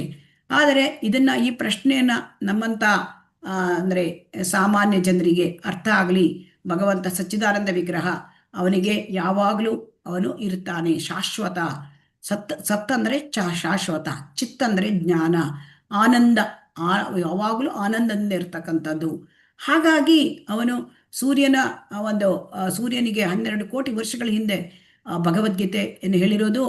ಈಗ ದ್ವಾಪರ ಯುಗದಲ್ಲಿ ಶ್ರೀಕೃಷ್ಣ ಅರ್ಜುನನ ಸಮವಯಸ್ಕನಾಗಿ ಅದರಲ್ಲಿ ನಿಂತು ಹೇಳ್ತದ್ದು, ಯಾವಾಗಲೂ ಅವನದಲ್ಲಿ ಬದಲಾವಣೆ ಇಲ್ಲ. ಆದರೆ ನಾವು ಇದನ್ನು ಅರ್ಥ ಮಾಡ್ಕೊಳ್ಳಿ, ಭಗವಂತ ಏನು ಹೇಳ್ತಾನೆ ನೋಡೋಣ ಅಂತ ಈ ಪ್ರಶ್ನೆಯನ್ನು ಮುಂದಿಟ್ಟಿದ್ದಾರೆ. ಶ್ಲೋಕ 5. ಶ್ರೀ ಭಗವಾನ್ ಉವಾಚ ಬಹೂನಿ ಮೇ ವ್ಯತೀತಾನಿ ಜನ್ಮಾನಿ ತವ ಚ ಅರ್ಜುನ ತಾನ್ಯಹಂ ವೇದ ಸರ್ವಾಣಿ ನ ತ್ವಂ ವೇತ್ತ ಪರಂತಪ. ಅನುವಾದ ಓದಿ. ಹರೇ ಕೃಷ್ಣ. ದೇವೋತ್ತಮ ಪರಮಪುರುಷನು ಹೀಗೆ ಹೇಳಿದನು, ಶತ್ರುಧಮನನಾದ ಅರ್ಜುನನೇ, ನೀನು ನಾನು ಅನೇಕ ಜನ್ಮಗಳನ್ನು ಕಳೆದಿದ್ದೇವೆ. ನನಗೆ ಅವೆಲ್ಲ ಜನ್ಮಗಳ ನೆನಪಿದೆ, ಆದರೆ ನಿನಗಿಲ್ಲ. ಹರೇ ಕೃಷ್ಣ. ಹರೇ ಕೃಷ್ಣ. ಹರೇ ಕೃಷ್ಣ. ಇಲ್ಲಿ ಭಗವಂತ ತನ್ನ ಜನ್ಮದ ಬಗ್ಗೆ ಹೇಳ್ತಾನೆ. ಏನಾಗುತ್ತೆ ಅಂತಂದ್ರೆ, ಭಗವಂತನ ಜನ್ಮ ಹೇಗಾಗತ್ತೆ ಮತ್ತೆ ನಮ್ಮ ಜನ್ಮ ಹೇಗಾಗತ್ತೆ. ಈಗ ಭಗವಂತನಿಗೆ ಜನ್ಮವೇ ಇಲ್ಲ, ಅವನಿಗೆ ದೇಹ ಬದಲಾಯಿಸೋದೇ ಪ್ರಶ್ನೆಯೇ ಇರೋದಿಲ್ಲ. ಅವನು ಸಚ್ಚಿದಾನಂದ ವಿಗ್ರಹ, ಹೇಗಿರ್ತಾನೋ ಹಾಗೆ ಭೌತಿಕ ಲೋಕಕ್ಕೆ ಬರ್ತಾನೆ. ಈಗ ಇದನ್ನು ಹೇಗೆ ತಿಳ್ಕೊಳ್ಳೋದು ಅಂತಂದ್ರೆ, ಭಗವಂತನನ್ನ ಬ್ರಹ್ಮ ಸಂಹಿತೆಯಲ್ಲಿ ಹೇಳಿದೆ, ಅದ್ವೈತಮಚ್ಯುತಂ ಅನಾದಿಂ ಅನಂತರೂಪಂ ಆದ್ಯಂ ಪುರಾಣ ಪುರುಷಂ ನವಯೌವನಂ ಚ ವೇದೇಶು ದುರ್ಲಭಂ ಅದುರ್ಲಭಂ ಆತ್ಮಭಕ್ತೌ ಗೋವಿಂದಂ ಆದಿಪುರುಷಂ ತಮಹಂ ಭಜಾಮಿ. ಅವನು ಆದಿಪುರುಷ ಗೋವಿಂದ, ಅವನು ಪರಾತ್ಪರ, ಅವನಿಗೆ ಚ್ಯುತಿ ಇಲ್ಲ, ಅವನು ಅಚ್ಯುತ, ಅಚ್ಯುತ ಅಂತ ಯಾಕೆ ಕರೀತಾರೆ? ಅವನಿಗೆ ಚ್ಯುತಿ ಇಲ್ಲ. ಅವನು ಭಗವಂತ ಭೌತಿಕ ಲೋಕಕ್ಕೆ ಬಂದರೂ ಕೂಡ ಅವನು ಸಚ್ಚಿದಾನಂದ ವಿಗ್ರಹ. ಅವನಿಗೆ ಯಾವ ಶರೀರದಲ್ಲಿ ಯಾವ ಬದಲಾವಣೆ ಇಲ್ಲ. ಹಾಗಾಗಿ ಅವನು ನವಯೌವನ ಶೋಭಿತ. ಅವನಿಗೀಗ ಏನಾಗಿತ್ತು, ಒಂದು ಯುದ್ಧ ಮಾಡುವಾಗ ಅಲ್ಲಿ ಅವನಿಗೆ ಸುಮಾರು ವರ್ಷ ಆಗಿತ್ತು ಕೃಷ್ಣನಿಗೆ ಅವತಾರ ಆಗಿ. ಮತ್ತೆ ಅವನಿಗೆ ಮೊಮ್ಮಕ್ಕಳು ಕೂಡ ಇದ್ರು. ಅಷ್ಟು ಇದ್ರೂ ಕೂಡ ಆ ಭಗವಂತ ಕೃಷ್ಣ ಆಗ ನವಯೌವನ, ಕೇವಲ ಒಂದು 18-20 ವರ್ಷದ ಹಾಗೆ ಕಾಣ್ತಾ ಇದ್ದ. ಹೀಗೆ ಇರ್ಲಿಕ್ಕೆ ಯಾರಿಗೂ ಕೂಡ ಸಾಧ್ಯ ಇಲ್ಲ. ಯಾರಿಗೂ ಕೂಡ ಮನುಷ್ಯರಾದವರಿಗೆ ಸಾಧ್ಯ ಇಲ್ಲ. ಸೊ ಹಾಗಾಗಿ ಭಗವಂತ ಅದ್ವಿತೀಯ ಅಸಂಖ್ಯಾತ ರೂಪಗಳಲ್ಲಿ ಅವನು ಪ್ರಕಟಗೊಳ್ತಾನೆ. ಅಂದ್ರೆ ನಮಗೆ ಗೊತ್ತಿರತಕ್ಕಂಥದ್ದು ಕೇವಲ ಒಂದು 10 ಅವತಾರಗಳನ್ನ ನಾವು ಚಿಕ್ಕಂದಿನಿಂದ ಕೇಳಿರ್ತೇವೆ. ಆದರೆ ಭಗವಂತ ಆ ಥರ ಅಲ್ಲ. ಭಗವಂತನ ಅವತಾರಗಳು ಸಮುದ್ರದ ಅಲೆಗಳ ಥರ ಬರ್ತಾನೆ ಇರುತ್ತೆ. ನಮಗೆ ಮುಖ್ಯವಾಗಿ ಗೊತ್ತಿರೋದು ಈಗ ನಮಗೆ ಅವತಾರಗಳಲ್ಲಿ ಈಗ ರಾಮನಾಗಿ ಬರ್ತಾನೆ, ನರಸಿಂಹನಾಗಿ ಬರ್ತಾನೆ, ಇದೆಲ್ಲ ನಾವು ಕೇಳಿದ್ದೇವೆ. ವಾಮನನಾಗಿ ಬರ್ತಾನೆ, ವರಾಹ ರೂಪವಾಗಿ ಬರ್ತಾನೆ, ಮತ್ಸ್ಯ ಅವತಾರ ಮಾಡ್ತಾನೆ, ಎಲ್ಲ ಅನೇಕ ರೂಪಗಳು ಬರುತ್ತೆ. ಅಸಂಖ್ಯಾತ ರೂಪಗಳು. ಈ ಅಸಂಖ್ಯಾತ ರೂಪಗಳನ್ನ ಬದಲಾಯಿಸ್ತಾರೆ ನೋಡಿ. ಮತ್ಸ್ಯ ಅವತಾರದಲ್ಲಿ ಒಂದು ಮೀನಿನ ರೂಪ, ಆಮೇಲೆ ಕೂರ್ಮ ಅವತಾರದಲ್ಲಿ ಆಮೆಯ ರೂಪ, ಆಮೇಲೆ ವರಾಹ ಅವತಾರದಲ್ಲಿ ಅವನು ಹಂದಿಯ ರೂಪ, ಆಮೇಲೆ ನರಸಿಂಹ ಅವತಾರದಲ್ಲಿ ಅರ್ಧ ಮನುಷ್ಯ ಅರ್ಧ ಸಿಂಹದ ರೂಪ, ಆಮೇಲೆ ಈ ರೀತಿಯಾಗಿ ಅಂದ್ರೆ ರಾಮನ ಮತ್ತೆ ಕೃಷ್ಣನ ಅವತಾರದಲ್ಲಿ ಮಾನವ ರೂಪ, ಈ ರೀತಿಯಾಗಿ ಅನೇಕ ರೂಪಗಳನ್ನು ಅವನು ಬದಲಾಯಿಸ್ತಾನೆ. ಆದರೂ ಕೂಡ ಯಾವ ರೂಪ ಬದಲಾಯಿಸಿದ್ರು ಕೂಡ ಅವನು ಭಗವಂತ ಸಚ್ಚಿದಾನಂದ ವಿಗ್ರಹ. ಅವನ ದೇಹದಲ್ಲಿ ಆತ್ಮದಲ್ಲಿ ಬದಲಾವಣೆ ಇಲ್ಲ. ಈಗ ಹೇಗೆ ಇದನ್ನು ಅರ್ಥ ಮಾಡ್ಕೊಳ್ಳೋದು ಅಂದ್ರೆ, ನಾವು ವೈಢೂರ್ಯ ಕೇಳಿದ್ದೇವೆ. ವೈಢೂರ್ಯದಲ್ಲಿ ಅಂದ್ರೆ ಏನಾಗುತ್ತೆ ಅಂತಂದ್ರೆ ಬಣ್ಣ ಬದಲಾವಣೆ ಆಗುತ್ತೆ. ವೈಢೂರ್ಯದಲ್ಲಿ ಆ ಬಣ್ಣ ಬದಲಾವಣೆ ಆದ್ರೂ ಒಳಗೆ ಇರತಕ್ಕಂಥದ್ದು ವೈಢೂರ್ಯವೇ. ಅದು ಈ ರೀತಿಯಾಗಿ ಭಗವಂತನಿಗೆ ಬರ್ತಾನೆ. ಎಲ್ಲ ಒಂದು ನಮ್ಮ ಈ ಭೌತಿಕ ಪ್ರಪಂಚಕ್ಕೆ ಅವನು ಬರ್ತಾನೆ. ಈಗ ನಾವು ಯಾವ ತರ ಬರ್ತೇವೆ ಈ ಭೌತಿಕ ಪ್ರಪಂಚಕ್ಕೆ ಅಂದ್ರೆ, ಅದರಿಂದ ಈಗ ನಾವು ತಿಳ್ಕೊಳ್ಬೇಕು ನಮಗೂ ಮತ್ತು ಭಗವಂತ ಏನ್ ವ್ಯತ್ಯಾಸ ಅಂತಂದ್ರೆ, ಈಗ ನಾವು ಈಗ ನಮ್ಮ ಕರ್ಮ ಫಲದಿಂದ ಬರ್ತೇವೆ. ನಮಗೇನು ನಾವು ಕರ್ಮ ಹಿಂದಿನ ಜನ್ಮದಲ್ಲಿ ಮಾಡುತ್ತೇವೆ, ಅದರ ಪ್ರಕಾರ ನಮಗೆ ಈ ಒಂದು ಭೌತಿಕ ಶರೀರ ಈ ಜನ್ಮದ ಸಿಕ್ಕತ್ತೆ. ನಾವು ದೇಹ ಬದಲಾಯಿಸ್ತೇವೆ. ಯಾಕೆಂದ್ರೆ 2ನೇ ಅಧ್ಯಾಯದಲ್ಲಿಯೇ ನೋಡಿದ್ದೇವೆ, ದೇಹಿನೋ ಅಸ್ಮಿನ್ ಯಥಾ ದೇಹೆ ಕೌಮಾರಂ ಯೌವನಂ ಜರ ತಥಾ ದೇಹಾಂತರ ಪ್ರಾಪ್ತಿ ಧೀರಸ್ತತ್ರ ನ ಮುಹ್ಯತೆ. ದೇಹಾಂತರ ಪ್ರಾಪ್ತಿ ಆಗುತ್ತೆ ನಮಗೆ. ಈಗ ಸಾವು ಬಂದಾಗ ಮತ್ತೊಂದು ಶರೀರಕ್ಕೆ ನಾವು ಹೋಗ್ತೇವೆ. ಭಗವಂತ ಆ ಥರ ಅಲ್ಲ. ಭಗವಂತನಿಗೆ ಯಾವತ್ತೂ ಶಾಶ್ವತ. ಅವನು ಮತ್ತೊಂದು ದೇಹ ಪ್ರಶ್ನೆಯೇ ಇಲ್ಲ. ಆಮೇಲೆ ನಮ್ಮ ದೇಹದಲ್ಲಿ ಏನಿರುತ್ತೆ, ದೇಹ ಬೇರೆ, ನಮ್ಗೆ ಆತ್ಮ ಬೇರೆ. ನಾವು ದೇಹ ಅಲ್ಲ, ನಾವು ಆತ್ಮ ಅಂತ ತಿಳ್ಕೊಂಡಿದ್ದೇವೆ 2ನೇ ಅಧ್ಯಾಯದಲ್ಲಿ ಆತ್ಮ ಉಪದೇಶ. ಅಲ್ಲಿ ಆತ್ಮ ಆದಾಗ ದೇಹ ಬದಲಾವಣೆ ಆಗ್ತಾ ಇರುತ್ತೆ. ಸೊ ಹಾಗಾಗಿ ನಮಗೆ ದೇಹ ಬದಲಾವಣೆ, ಆಮೇಲೆ ನಾವು ದೇಹ ಬದಲಾವಣೆ ಆದ್ಮೇಲೆ ಹಿಂದಿನ ಜನ್ಮದ ಸ್ಮರಣೆ ಇರುತ್ತಾ ನಮಗೆ? ಹರೇ ಕೃಷ್ಣ. ನಾವು ಹಿಂದಿನ ಜನ್ಮದಲ್ಲಿ ಏನಾಗಿದ್ವಿ ಏನು ನೆನಪಿಲ್ಲ. ಈಗ ನಮಗೆ ನಿನ್ನೆ ಏನ್ ಮಾಡಿದ್ವಿ ಇವತ್ತು ಕೂಡ ನೆನಪಿರೋದಿಲ್ಲ. ಕೆಲವೊಮ್ಮೆ ಬೆಳಿಗ್ಗೆ ಏನ್ ಮಾಡಿದ್ರೆ ಸಂಜೆ ನೆನಪಾಗೋದಿಲ್ಲ. ಇದು ನಮಗೆ ಸ್ಮರಣೆ ಇದ್ರೆ ವಿಸ್ಮರಣೆ. ನಮಗೆ ಒಂದು ನೆನಪಿನ ಶಕ್ತಿ ಇರೋದಿಲ್ಲ ಹಿಂದಿನ ಜನ್ಮದ್ದು, ಅಥವಾ ಕೆಲವೊಮ್ಮೆ ಹಿಂದಿನ ಘಟನೆಗಳು ನೆನಪಾಗೋದಿಲ್ಲ. ಆದರೆ ಭಗವಂತ ಹಾಗಲ್ಲ. ಭಗವಂತನಿಗೆ ಯಾವಾಗಲೂ ಎಲ್ಲವೂ, ಎಲ್ಲ ಜೀವಿಗಳಲ್ಲಿಯೂ ಎಲ್ಲದಲ್ಲೂ ಏನಾಗುತ್ತೆ ಎಲ್ಲವೂ ಗೊತ್ತು. ಸೊ ಅದಕ್ಕೆ ಅವನಿಗೆ ಅಭಿಜ್ಞಾ ಅಂತ ಕರೀತಾರೆ. ಅಭಿಜ್ಞಾ ಅಂದ್ರೆ ಎಲ್ಲವೂ, ವರ್ತಮಾನ ಕಾಲ, ಭೂತಕಾಲ, ಭವಿಷ್ಯತ್ ಕಾಲ, ಎಷ್ಟು ಕೋಟಿ ವರ್ಷದಿಂದ ಮುಂದೇನಾಗುತ್ತೆ ಅದು ಕೂಡ ಎಲ್ಲವನ್ನು, ಸರ್ವವನ್ನು ಬಲ್ಲವನು ಅವನು. ಆದರೆ ನಮಗೆ ಮರ್ತು ಹೋಗುತ್ತೆ. ಹಾಗಾಗಿ ಈ ರೀತಿಯಾಗಿ ನಾವು ಭಗವಂತನನ್ನ ಇಲ್ಲಿ ಅರ್ಥ ಮಾಡ್ಕೊಳ್ಬೇಕು. ಅರ್ಜುನನಿಗೆ ಏನಾಗಿತ್ತು, ಅವನು ದ್ವಾಪರಯುಗಕ್ಕೆ ಬಂದಾಗ ಅರ್ಜುನ ಅವನು ತನ್ನ ಹಿಂದಿನ ಎಲ್ಲದನ್ನು ಕೂಡ ಮರೆತಿದ್ದ. ಸೊ ಹಾಗಾಗಿ ನೋಡಿ, ಅರ್ಜುನನು ಭಗವಂತನ ಭಕ್ತನಾದರೂ ಹಲವೊಮ್ಮೆ ಭಗವಂತನ ಸ್ವರೂಪವನ್ನು ಮರೆಯುತ್ತಾನೆ. ಆದರೆ ಭಗವಂತನ ಕೃಪೆಯಿಂದ ಭಕ್ತನು ಭಗವಂತನ ಅಚ್ಯುತ ಸ್ಥಿತಿಯನ್ನು ಕೂಡಲೇ ಅರ್ಥ ಮಾಡಿಕೊಳ್ಳಬಲ್ಲ.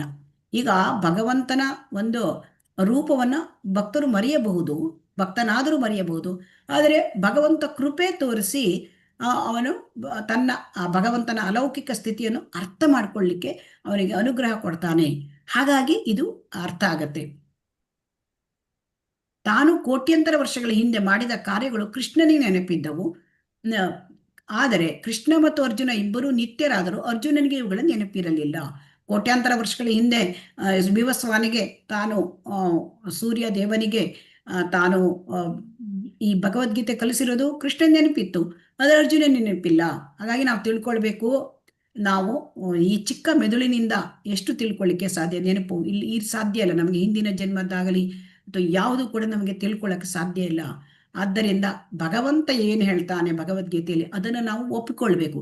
ಅರ್ಜುನ ಒಪ್ಕೊಂಡಿದ್ದಾನೆ, ಅವನು ದೇವೋತ್ತಮ ಪರಮ ಪುರುಷ, ಅವನು ಹೇಳಿದ್ದೆಲ್ಲ ಸತ್ಯ. ಅವನ ಮುಂದೆ ಹೇಳ್ತಾನೆ, ನಾನು ಎಲ್ಲದನ್ನೂ ಒಪ್ಕೊಳ್ತೇನೆ ನೀನು ಹೇಳಿದ್ದನ್ನ ಅಂತ ಹೇಳ್ತಾನೆ.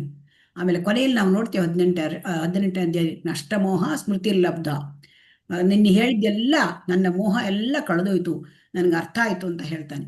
ಹಾಗೆ ನಾವು ತಿಳ್ಕೊಳ್ಬೇಕು ಭಗವದ್ಗೀತೆಯನ್ನು.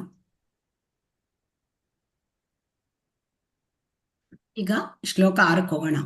ಅಜೋಪಿ ಸನ್ಯವ್ಯಯಾತ್ಮ ಭೂತಾನಾಂ ಈಶ್ವರೋಪಿ ಸನ್ ಪ್ರಕೃತಿಂ ಸ್ವಾಮಧಿಷ್ಠಾಯ ಸಂಭವಾಮಿ ಆತ್ಮಮಾಯಯ.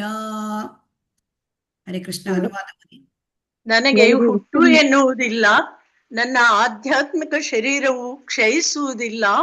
ಜೀವಿಗಳ ಪ್ರಭು ಆದರೂ ಪ್ರತಿ ಯುಗದಲ್ಲಿಯೂ ನನ್ನ ಮೂಲ ಆಧ್ಯಾತ್ಮಿಕ ರೂಪದಲ್ಲಿ ಅವತರಿಸುತ್ತೇನೆ. ಹರೇ ಕೃಷ್ಣ. ಹರೇ ಕೃಷ್ಣ. ಅಂದರೆ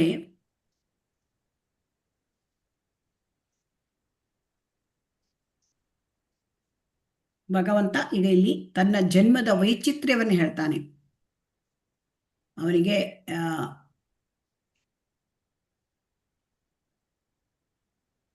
ಈಗ ಈ ಭಗವಂತ ಅವನು ಇಳಿದು ಬರ್ತಕ್ಕಂಥದ್ದು, ಭಗವಂತ ಅವನು ತನ್ನ ಲೋಕದಿಂದ, ಅಂದರೆ ಭಗವಂತನ ಆಧ್ಯಾತ್ಮಿಕ ಲೋಕದಿಂದ ಇಲ್ಲಿ ಇಳಿದು ಬರ್ತಾನೆ. ಅದಕ್ಕೆ ಅವತಾರ ಅಂತ ಕರಿತೇವೆ, ಅವತಾರ ಅಂತ ಕರಿತೇವೆ.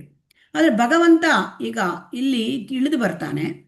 ಇಳಿದು ಬಂದರೆ ಅದಕ್ಕೆ ಅವನಿಗೆ ಈಗ ಯಾವುದೇ ಕರ್ಮ ಬಂಧನ ಇರೋದಿಲ್ಲ. ಈಗ ಭಗವಂತ ಯಾಕೆ ಇಲ್ಲಿ ಬರ್ತಾನೆ ಮತ್ತೆ ಅವನು ಯಾವ ರೀತಿ ಬರ್ತಾನೆ ಇದನ್ನೆಲ್ಲ ನಾವು ತಿಳ್ಕೊಬೇಕು. ಈಗ ಕೃಷ್ಣಾವತಾರದಲ್ಲಿ ಕೃಷ್ಣ ಅವತಾರ ಅಲ್ಲ, ಅವತಾರಿ ಕೃಷ್ಣ. ಸೊ ಇಲ್ಲಿ ಭೌತಿಕ ಜಗತ್ತಲ್ಲಿ 2 ಕೈಗಳೊಡನೆ ಕೊಳಲನ್ನು ಹಿಡಿದು ತನ್ನ ಮೂಲ ನಿತ್ಯ ಸ್ವರೂಪದಲ್ಲಿ ಕಾಣಿಸಿಕೊಳ್ತಾನೆ. ಕೃಷ್ಣ ಹೇಗೆ ಬಂದಿರೋದು ಅಂದರೆ, ಎಲ್ಲಿ ಆಧ್ಯಾತ್ಮಿಕ ಲೋಕದಲ್ಲಿ ಯಾವ ರೀತಿ ಇರ್ತಾನೆ ಅದೇ ಆ ಒಂದು ರೀತಿಯಲ್ಲಿ ಇಲ್ಲಿ ಬಂದಿದ್ದಾನೆ. ನಿತ್ಯ ಸ್ವರೂಪ ಅದು 2 ಕೈಗಳ ಕೊಳಲಿನ ಸ್ವರೂಪ. ಆಮೇಲೆ ಇಲ್ಲಿ ಈ ಭೌತಿಕ ಜಗತ್ತಿನ ಕಶ್ಮಲದ ಸೋಂಕಿಲ್ಲದೆ ತನ್ನ ನಿತ್ಯ ಶರೀರದಲ್ಲಿ ಒಂದೇ ರೀತಿ ಕಾಣಿಸ್ಕೊಳ್ತಾನೆ. ಭೌತಿಕ ಜಗತ್ತಿನ ಸೋಂಕು ಅಂತಂದ್ರೆ ಇಲ್ಲಿ ಅಂದರೆ ಸತ್ವಗುಣ, ರಜೋಗುಣ, ತಮೋಗುಣ, ಅದು ಸಾಮಾನ್ಯ ಜೀವಿಗಳಿಗೆ ಅದು ತಟ್ಟುತ್ತೆ. ಆದರೆ ಆ ಭಗವಂತನಿಗೆ ಅದು ಯಾವುದು ತಟ್ಟುವುದಿಲ್ಲ. ಯಾಕೆಂದರೆ ಅವನು ಸಚ್ಚಿದಾನಂದ ವಿಗ್ರಹ, ಅವನಿಗೆ ಯಾವುದು ಈ ಭೌತಿಕ ಪ್ರಪಂಚದ ತಟ್ಟೋದಿಲ್ಲ. ಈ ಭೌತಿಕ ಪ್ರಪಂಚದಲ್ಲಿ ಈ ಮಾಯೆ ಎಲ್ಲ ಜೀವಿಗಳಿಗೂ ಮಾಯೆಯಿಂದ ಈ ರೀತಿಯಾದ 3 ಗುಣಗಳು ಬರುತ್ತೆ. ಆದರೆ ಮಾಯೆಯೇ ಭಗವಂತನ ಕೆಳಗೆ ಇದ್ದಾಳೆ, ಸೇವಕಿ. ಸೊ ಹಾಗಾಗಿ ಭಗವಂತನಿಗೆ ಅದು ಯಾವುದು ಕೂಡ, ಅವನು ಬಂದರೂ ಕೂಡ ಅವನಿಗೆ ಇದು ಯಾವುದು ಈ ಭೌತಿಕದ ಯಾವ ಒಂದು ಸೋಂಕು ಕೂಡ ತಾಗೋದಿಲ್ಲ. ಇಲ್ಲಿ ನೋಡಿ, ಕೃಷ್ಣ ಭಗವಂತ ಭೌತಿಕ ಶರೀರದಂತೆ ಅವನ ಶರೀರವು ಕ್ಷಯಿಸುವುದಿಲ್ಲ. ಮತ್ತೆ ಅವನು ಇಲ್ಲಿ ಯಾರಾದರೂ ನೀವು ಕೃಷ್ಣನ ಫೋಟೋ ನೋಡಿರ್ಬೋದು, ಆದರೆ ಅಲ್ಲಿ ಕೃಷ್ಣನಲ್ಲಿ ಬಾಲಕೃಷ್ಣನ ಫೋಟೋ ನೋಡಿರ್ತಾರೆ. ಆಮೇಲೆ ಯಾವತ್ತಾದರೂ ಕೃಷ್ಣನಿಗೆ ವಯಸ್ಸಾದ ಫೋಟೋ ನೋಡಿದ್ದೀರಾ? ಹರೇ ಕೃಷ್ಣ. ಇಲ್ಲ ಆ ಥರ ಇಲ್ವೇ ಇಲ್ಲ. ಇಲ್ಲಿ ನೋಡಿ ಕೇಳ್ತಾರೆ, ಕೃಷ್ಣನು ಶೈಶವದಿಂದ ಬಾಲ್ಯಕ್ಕೆ ಬಂದಿರತಕ್ಕಂಥ ಒಂದು ಇದಿದೆ. ಬಾಲ್ಯದಿಂದ ಯೌವನಕ್ಕೆ ಬೆಳೆಯುವಂತೆ ಕಾಣುತ್ತದೆ. ಆದರೆ ಆಶ್ಚರ್ಯದ ಸಂಗತಿ ಎಂದರೆ ಅವನಿಗೆ ಯೌವನದ ಆಚೆ ವಯಸ್ಸಾಗುವುದೇ ಇಲ್ಲ. ನೋಡಿ, ಕುರುಕ್ಷೇತ್ರದ ಯುದ್ಧದ ಹೊತ್ತಿಗೆ ಅವನಿಗೆ ಮನೆಯಲ್ಲಿ ಹಲವಾರು ಮೊಮ್ಮಕ್ಕಳಿದ್ದರು. ಐಕ ಲೆಕ್ಕದಲ್ಲಿ ಅವನಿಗೆ ಸಾಕಷ್ಟು ವಯಸ್ಸಾಗಿತ್ತು. ಆದರೂ ಆತನು 20-25 ವರ್ಷ ವಯಸ್ಸಿನ ತರುಣನಂತೆ ಕಾಣುತ್ತಿದ್ದನು. ಮುದುಕನಾದ ಕೃಷ್ಣನ ಚಿತ್ರವನ್ನು ನಾವು ನೋಡುವುದೇ ಇಲ್ಲ. ಏಕೆಂದರೆ ಇಡೀ ಸೃಷ್ಟಿಯಲ್ಲಿ ಭೂತ, ವರ್ತಮಾನ, ಭವಿಷ್ಯತ್ ಕಾಲಗಳಲ್ಲಿ ಆತನೇ ಅತ್ಯಂತ ವಯಸ್ಸಾದವನಾದರೂ ಅವನಿಗೆ ನಮ್ಮಂತೆ ಮುಪ್ಪು ಬರುವುದಿಲ್ಲ. ಯಾಕೆಂತಂದ್ರೆ ಕೃಷ್ಣ ಆದಿಪುರುಷ, ಎಲ್ಲವೂ ಕೂಡ ಈ ಐಹಿಕ ಜಗತ್ತಲ್ಲಿ ಏನಿದೆ ಎಲ್ಲವೂ ಕೂಡ ಅವನಿಂದನೇ ಬಂದಿರುತ್ತೆ. ಎಲ್ಲ ಜೀವಿಗಳಿಗೂ ಅವನ ಆದಿಮೂಲ, ಎಲ್ಲ ಸೃಷ್ಟಿಯಲ್ಲಿ ಏನಿದೆ ಅದಕ್ಕೂ ಅವನು ಆದಿಮೂಲ. ಹಾಗಿದ್ರೆ ಅಷ್ಟೊಂದು ವಯಸ್ಸಾಗಿದೆ ಅವನಿಗೆ, ಒಂದು ಪುರಾತನ ಅವನಿಗೆ. ಆದರೆ ಅವನಿಗೆ ಯಾವತ್ತೂ ಮುಪ್ಪೇ ಬರುವುದಿಲ್ಲ, ಮತ್ತೆ ಅವನ ದೇಹದಲ್ಲಿ ಬುದ್ಧಿಶಕ್ತಿ ಕ್ಷೀಣಿಸುವುದಿಲ್ಲ, ಬದಲಾಗುವುದಿಲ್ಲ. ಹಾಗಾಗಿ ಇದು ಸಚ್ಚಿದಾನಂದ ಸ್ವರೂಪ, ಅಂದರೆ ಆಧ್ಯಾತ್ಮಿಕ ದೇಹ ಆಗಿರೋದ್ರಿಂದ ಅವನಿಗೆ ಯಾವತ್ತೂ ಕೂಡ ಈ ಬದಲಾವಣೆಗಳಿಲ್ಲ. ಭೌತಿಕ ಶರೀರಕ್ಕೆ ಏನಾಗುತ್ತೆ, ಅದು ಹುಟ್ಟುತ್ತೆ, ಬೆಳೆಯುತ್ತೆ, ಮತ್ತೆ ಉಪ ಉತ್ಪನ್ನಗಳನ್ನು ಮಾಡುತ್ತೆ, ಮತ್ತೆ ಅಲ್ಲಿಂದ ಅವನಿಗೆ ದೇಹ ವಯಸ್ಸಾಗುತ್ತೆ, ಮತ್ತೆ ರೋಗ ರುಜಿನಗಳು ಬರುತ್ತೆ, ಮತ್ತೆ ಮುಪ್ಪಾದ ಮೇಲೆ ಸಾವು ಬರುತ್ತೆ. ಆದರೆ ಭಗವಂತನಿಗೆ ಆ ಥರ ಅಲ್ಲ.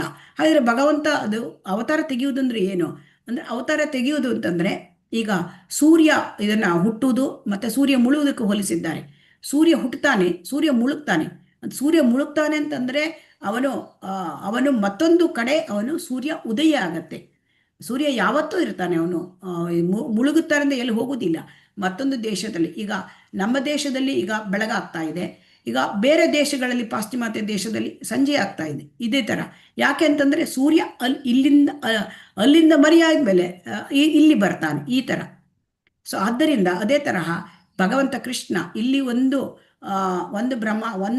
ಲೋಕದಲ್ಲಿ ತನ್ನ ಲೀಲೆಯನ್ನು ಮುಗಿಸಿದರೆ ಮತ್ತೊಂದು ಲೋಕಕ್ಕೆ ಲೀಲೆಯನ್ನು ಮಾಡ್ಲಿಕ್ಕೆ ಹೋಗ್ತಾನೆ. ಸೊ ಕೋಟ್ಯಾಂತರ ಲೋಕಗಳಿವೆ, ತುಂಬ. ಅದಕ್ಕೆ ಅಖಿಲಾಂಡ ಕೋಟಿ ಬ್ರಹ್ಮಾಂಡ ನಾಯಕ. ಎಷ್ಟು ಎಲ್ಲ ಕಡೆಗೂ ಒಂದಲ್ಲ ಒಂದು ಕಡೆ ಅವನ ಲೀಲೆಗಳು ನಡೀತಾನೇ ಇರುತ್ತೆ. ಸೊ ಆದ್ದರಿಂದ ಇಲ್ಲಿ ನಾವು ತಿಳ್ಕೊಳ್ಬೇಕು, ಚಿದಾನಂದನು ಭೌತಿಕ ಪ್ರಕೃತಿಯಿಂದ ಕಲುಷಿತನಾಗುವುದಿಲ್ಲ ಭಗವಂತ. ಹಾಗಾಗಿ ಭಗವಂತನಿಗೆ ಹುಟ್ಟು ಎನ್ನುವುದೇ ಇಲ್ಲ. ಆದರೂ ಕೂಡ ಅವನ ಜನ್ಮ ತಾಳಿದಂತೆ ಅವನಿಗೆ ಕಾಣ್ತದೆ. ಯಾಕೆಂದರೆ ಅವನು ತನ್ನ ಲೀಲೆಗಳನ್ನು ಮಾಡಲಿಕ್ಕೆ ಈ ಥರ ಬರ್ತಾನೆ. ಮತ್ತೆ ಯಾವಾಗಲೂ ಶುದ್ಧ ಭಕ್ತರಿಗೆ ತಂದೆ ತಾಯಿಗಳಾಗಿ ಅವನು ಆಯ್ಕೆ ಮಾಡ್ಕೊಂಡಿರ್ತಾನೆ ಭಗವಂತ. ಮತ್ತೆ ಯಾವಾಗ ಐಹಿಕ ಪ್ರಪಂಚಕ್ಕೆ ಬರ್ತಾನೆ, ಆವಾಗ ಭಗವಂತ ಭೂಮಿಯಲ್ಲಿರುವಾಗ ಅದ್ಭುತವಾದ ಮಾನವಾತೀತವಾದ ಕಾರ್ಯಗಳನ್ನು ಮಾಡ್ತಾನೆ. ಮನುಷ್ಯರು ಊಹೆ ಮಾಡಲಿಕ್ಕೂ ಸಾಧ್ಯ ಇಲ್ಲ. ಅಂದರೆ ನೋಡಿ, ಇದನ್ನ ಗೋವರ್ಧನ ಗಿರಿಯನ್ನ ಎಡಗೈ ಕಿರುಬೆರಳಿನಲ್ಲಿ 7 ಹಗಲು 7 ರಾತ್ರಿ ಅವನು ಚಿಕ್ಕ ಬಾಲಕ, ಅಂದರೆ 7 ವರ್ಷದ ವಯಸ್ಸಿನಲ್ಲಿ ಅವನು ಎತ್ತಿ ಹಿಡಿದಿದ್ದಾರೆ. ಇದು ನಮಗೆ ಇದನ್ನ ಇಮ್ಯಾಜಿನ್ ಕೂಡ ಮಾಡಲಿಕ್ಕೆ, ಆ ಊಹೆ ಕೂಡ ಮಾಡಲಿಕ್ಕೆ ಸಾಧ್ಯ ಇಲ್ಲ. ಆಮೇಲೆ ಕಾಳಿಂಗ ಮರ್ದನ, ಇದನ್ನು ನಾವು ವಿಚಾರ ಮಾಡಲಿಕ್ಕೆ ಸಾಧ್ಯ ಇಲ್ಲ. ಯಾಕೆಂದರೆ ಸರ್ಪದ ಮೇಲೆ, ಅದು ವಿಷ ಸರ್ಪ, ಅದರ ಮೇಲೆ ಅವನು ನೃತ್ಯ ಮಾಡಿದ್ದಾನೆ. ಆಮೇಲೆ ಕಾಳಿಂಗ ಮರ್ದನ, ಆಮೇಲೆ ನಮಗೆ ವಿಶ್ವರೂಪ ಅರ್ಜುನನಿಗೆ ತೋರಿಸ್ತಾನೆ 11ನೇ ಅಧ್ಯಾಯದಲ್ಲಿ ನಾವು ನೋಡ್ತೇವೆ. ಇದೆಲ್ಲ ಮಾನವಾತೀತ. ಇದು ಮನುಷ್ಯರಿಗೆ ಇದನ್ನ ಯಾರಿಗೂ ಕೂಡ ಇದನ್ನ ನಮಗೆ ಮಾಡ್ಲಿಕ್ಕೆ ಬರುವುದಿಲ್ಲ, ಊಹೆ ಕೂಡ ಮಾಡಲಿಕ್ಕೆ ಸಾಧ್ಯ ಇಲ್ಲ. ಈಗ ಭಗವಂತ ಏನ್ ಹೇಳ್ತಾ ಇದ್ದಾನೆ, ಅವತಾರದ ಉದ್ದೇಶವನ್ನ ಈ ಶ್ಲೋಕದಲ್ಲಿ ಹೇಳ್ತಾ ಇದ್ದಾನೆ, ನೋಡೋಣ. ಯದಾ ಯದಾ ಹಿ ಧರ್ಮಸ್ಯ ಗ್ಲಾನಿರ್ಭವತಿ ಭಾರತ ಅಭ್ಯುತ್ಥಾನಂ ಅಧರ್ಮಸ್ಯ ತದಾತ್ಮಾನಂ ಸೃಜಾಮ್ಯಹಂ. ಅನುವಾದ ಓದಿ. ಹರೇ ಕೃಷ್ಣ. ಭರತ ವಂಶಜನಾದ ಅರ್ಜುನನೇ, ಯಾವಾಗ ಎಲ್ಲೆಲ್ಲಿ ಧರ್ಮದ ಅವನತಿಯಾಗುತ್ತದೋ ಮತ್ತು ಅಧರ್ಮವು ಹೆಚ್ಚುತ್ತದೋ ಆಗ ನನ್ನ ಸ್ವಯಂ ಅವತಾರ ಮಾಡುತ್ತೇನೆ. ಹರೇ ಕೃಷ್ಣ. ಹರೇ ಕೃಷ್ಣ. ಇಲ್ಲಿ ಅರ್ಜುನನಿಗೆ ಏನ್ ಹೇಳ್ತಾ ಇದ್ದಾನೆ, ಯಾವಾಗ ಭಗವಂತನ ಅವತಾರ ಆಗುತ್ತೆ, ಅವತಾರದ ಉದ್ದೇಶ ಹೇಳ್ತಾ ಇದ್ದಾನೆ. ಈಗ ಧರ್ಮದ ಅವನತಿ ಮತ್ತು ಅಧರ್ಮ ಹೆಚ್ಚಾದಾಗ, ಧರ್ಮ ಯಾವಾಗ ಕಡಿಮೆ ಆಗ್ತಾ ಹೋಗುತ್ತೆ, ಅಧರ್ಮ ಯಾವಾಗ ಹೆಚ್ಚಾಗುತ್ತಾ ಹೋಗುತ್ತೆ ಅಂತ ಇಲ್ಲಿ ಆ ಸಂದರ್ಭದಲ್ಲಿ ಭಗವಂತ ಬರ್ತಾನೆ. ಸೊ ಇಲ್ಲಿ ಸೃಜಾಮಿ ಅಂದ್ರೆ ಭಗವಂತ ತಾನು ಇರುವ ಹಾಗೆ ಕಾಣಿಸ್ಕೊಳ್ತಾನೆ. ಅಂದ್ರೆ ಭಗವಂತ ಯಾವಾಗ ಬರ್ತಾನೆ ಅಂದ್ರೆ, ಬ್ರಹ್ಮನ ಒಂದು ದಿನದಲ್ಲಿ ಒಂದು ಸಾರಿ ಬರ್ತಾನೆ ಬ್ರಹ್ಮ. ಈ ಸಾರಿ ಬಂದಿರೋದು ನಮಗೆ 5000 ವರ್ಷಗಳ ಹಿಂದೆ ದ್ವಾಪರ ಯುಗದ ಅಂತ್ಯದಲ್ಲಿ ಬಂದಿದ್ದಾನೆ. 28ನೆಯ ಕಲ್ಪದಲ್ಲಿ ಬಂದಿದ್ದಾನೆ. 7ನೇ ಮನುವಿನ 28ನೇ ಕಲ್ಪನೆಯಲ್ಲಿ ಬಂದಿದ್ದಾನೆ. ಈಗ ನಾವು ಧರ್ಮ ಅಂದ್ರೆ ಏನು ತಿಳ್ಕೊಳ್ಬೇಕು. ಧರ್ಮಂತೂ ಸಾಕ್ಷಾತ್ ಭಗವತ್ ಪ್ರಣೀತಂ. ಧರ್ಮ ಅಂತಂದ್ರೆ ಭಗವಂತನ ಆಜ್ಞೆಗಳು, ನೇರವಾದ ಆಜ್ಞೆಗಳು. ಈ ಧರ್ಮವನ್ನ ಬೇರೆಯವರು ಯಾರು ಮಾಡ್ಲಿಕ್ಕೆ ಬರೋದಿಲ್ಲ. ಧರ್ಮವನ್ನ ಮನುಷ್ಯರಾಗಲಿ, ದೇವತೆಗಳಾಗಲಿ, ಅಥವಾ ರಾಜರುಗಳಾಗಲಿ ಯಾರು ಕೂಡ ಮಾಡ್ಲಿಕ್ಕೆ ಸಾಧ್ಯ ಇಲ್ಲ. ಈ ಧರ್ಮ ಅಂತಂದ್ರೆ ಭಗವಂತನ ತತ್ವಗಳು. ಸೊ ಈ ತತ್ವಗಳು ಎಲ್ಲಿ ಸಿಕ್ಕುತ್ತೆ ನಮಗೆ? ಭಗವದ್ಗೀತೆಯ ಉದ್ದಕ್ಕೂ ಈ ತತ್ವಗಳನ್ನು ಸ್ಪಷ್ಟವಾಗಿ ಹೇಳಲಾಗಿದೆ. ಭಗವಂತ ಹೇಳಿದ್ದೆಲ್ಲವೂ ಕೂಡ ಮಾತು ಧರ್ಮದ ತತ್ವಗಳು. ಸೊ ಹಾಗಾಗಿ ಈ ಧರ್ಮವನ್ನ ಅನ್ನ ಸ್ಥಾಪನೆ ಮಾಡಲಿಕ್ಕೆ ಅವನು ಬರ್ತಾನೆ. ನಾವು ಅನೇಕ ಅವತಾರಗಳನ್ನ, ಪ್ರತಿಯೊಂದು ಅವತಾರಕ್ಕೂ ಕೂಡ ಭಗವಂತ ಬಂದ್ರೆ ಅದಕ್ಕೊಂದು ಉದ್ದೇಶ ಇರುತ್ತೆ. ಈಗ ನಾವು ನೋಡಿದ್ದೇವೆ ಬುದ್ಧ ಅವತಾರ. ಈಗ ಭಗವಾನ್ ಬುದ್ಧ ಕೃಷ್ಣನ ಅವತಾರ. ಅವ್ರು ಯಾಕೆ ಅವತಾರವಾಯಿತು ಬುದ್ಧನ ಅವತಾರ? ಅದಕ್ಕೊಂದು ಕಾರಣ ಇದೆ. ಯಾಕಂತಂದ್ರೆ ಅಲ್ಲಿ ತುಂಬಾ ಬುದ್ಧಾವತಾರಕ್ಕಿಂತ ಮುಂಚೆ ಜನರೆಲ್ಲ ಏನ್ ಮಾಡ್ತಾ ಇದ್ರು, ತುಂಬಾ ಪ್ರಾಣಿ ಬಲಿ ಮಾಡ್ತಾ ಇದ್ರು, ಪ್ರಾಣಿಗಳನ್ನ ಬಲಿ ಕೊಡ್ತಾ ಇದ್ರು. ಯಾಕಾಗಿ? ಹಿಂಸೆ ಮಾಡ್ತಾ ಇದ್ದಿದ್ರು ಪ್ರಾಣಿಗಳನ್ನ. ಅದನ್ನ ತಡಿಲಿಕ್ಕಾಗಿ, ಅಹಿಂಸಾ ತತ್ವವನ್ನು ಸ್ಥಾಪನೆ ಮಾಡ್ಲಿಕ್ಕಾಗಿ ಅಲ್ಲಿ ಭಗವಾನ್ ಬುದ್ಧ ಅವತರಿಸಿದ. ಆಮೇಲೆ ವೇದಗಳನ್ನು ನಿಂದಿಸಿದ. ಯಾಕಂದ್ರೆ ವೇದದೊಳಗೆ ಹಿಂಸೆಗೆ ಅವಕಾಶ ಯಾಕಾಗಿ ಅಂತಂದ್ರೆ ಅಲ್ಲಿ ಒಂದು ಸಣ್ಣದೊಂದು ಇದೆ ವೇದದಲ್ಲಿ. ಯಾಕೆಂತಂದ್ರೆ ಇಲ್ಲಿ ಜನರಿಗೆ, ತಮೋಗುಣದ ಜನರಿಗೆ ಒಂದು ಈಗ ಅಮಾವಾಸ್ಯೆ ದಿವಸ ಪ್ರತಿ ತಿಂಗಳಲ್ಲಿ ದೇವರ ಮುಂದೆ ಹೋಗಿ ಅದನ್ನ ಪ್ರಾಣಿ ಬಲಿ ಕೊಟ್ಟು ಅದನ್ನ ಹೇಳಲಿಕ್ಕೆ ಒಂದು ಅವಕಾಶ ಕೊಟ್ಟಿದ್ದಾರೆ. ಅದನ್ನ ಅವರು ಈಗ ಜನ ಏನ್ ಮಾಡಿದ್ರು, ಮಿಸ್ಯೂಸ್ ಮಾಡಿ ಅದನ್ನ ಹಿಂಸೆ ಮಾಡ್ಲಿಕ್ಕೆ ಪ್ರಾರಂಭ ಮಾಡಿದಾಗ ಬುದ್ಧನ ಅವತಾರ ಆಗ್ತಕ್ಕಂತ ಒಂದು ಸಂದರ್ಭ ಬಂತು. ಹಾಗಾಗಿ ಜನರನ್ನು ಭಗವತ್ ಪ್ರಜ್ಞೆಗೆ ಮತ್ತು ಧರ್ಮ ತತ್ವಗಳ ವಿಧೇಯತೆಗೆ ಕೊಂಡೊಯ್ಯುವುದು, ಅದಕ್ಕಾಗಿ ಬರ್ತಾನೆ. ಭಗವತ್ ಪ್ರಜ್ಞೆ, ಕೃಷ್ಣ ಪ್ರಜ್ಞೆ ಜನರಿಗೆ ಹರಡ್ಲಿಕ್ಕಾಗಿ ಬರ್ತಾನೆ. ಧರ್ಮ ತತ್ವಗಳ ಜನರಲ್ಲಿ ಸ್ಥಾಪನೆ ಮಾಡ್ಲಿಕ್ಕಾಗಿ ಬರ್ತಾನೆ. ಇಲ್ಲಿ ಏನಂತಂದ್ರೆ ಇಲ್ಲಿ ನಮಗೆ ಇನ್ನೊಂದು ಅವತಾರ, ನಮಗೆ ಕಲಿಯುಗದಲ್ಲಿ ಇನ್ನೊಂದು ಅವತಾರ, ಅದು ನಮಗೆ ಈ ಚೈತನ್ಯ ಮಹಾಪ್ರಭುಗಳು ಅಲ್ಲಿ ಯಾಕೆ ಬಂದಿದ್ದಾರೆ? ಅವನು ಭಕ್ತರ ಒಂದು ರೂಪದಲ್ಲಿ ಬಂದಿದ್ದಾರೆ ಭಗವಂತ. ಮತ್ತೆ ಇಲ್ಲಿ ಏನನ್ನು ಕೊಡ್ಲಿಕ್ಕೆ ಬಂದಿದ್ದಾರೆ? ಇಲ್ಲಿ ನಮಗೆ ಕಲಿಯುಗದ ಯುಗ ಧರ್ಮ ಹರೇ ಕೃಷ್ಣ ಮಹಾಮಂತ್ರವನ್ನು ಕೊಡ್ಲಿಕ್ಕೆ ಇಲ್ಲಿ ಅವತಾರ ಆಗಿರೋದು, ಅಂದ್ರೆ ಚೈತನ್ಯ ಮಹಾಪ್ರಭುಗಳ ಅವತಾರ ಆಗಿರೋದು. ಹಾಗೆ ನಾವು ನೋಡೋಣ, ಮುಂದಿನ ಶ್ಲೋಕ ನೋಡೋಣ. ಇನ್ನು ಮುಂದೆ ಏನ್ ಹೇಳ್ತಾ ಇದ್ದಾರೆ?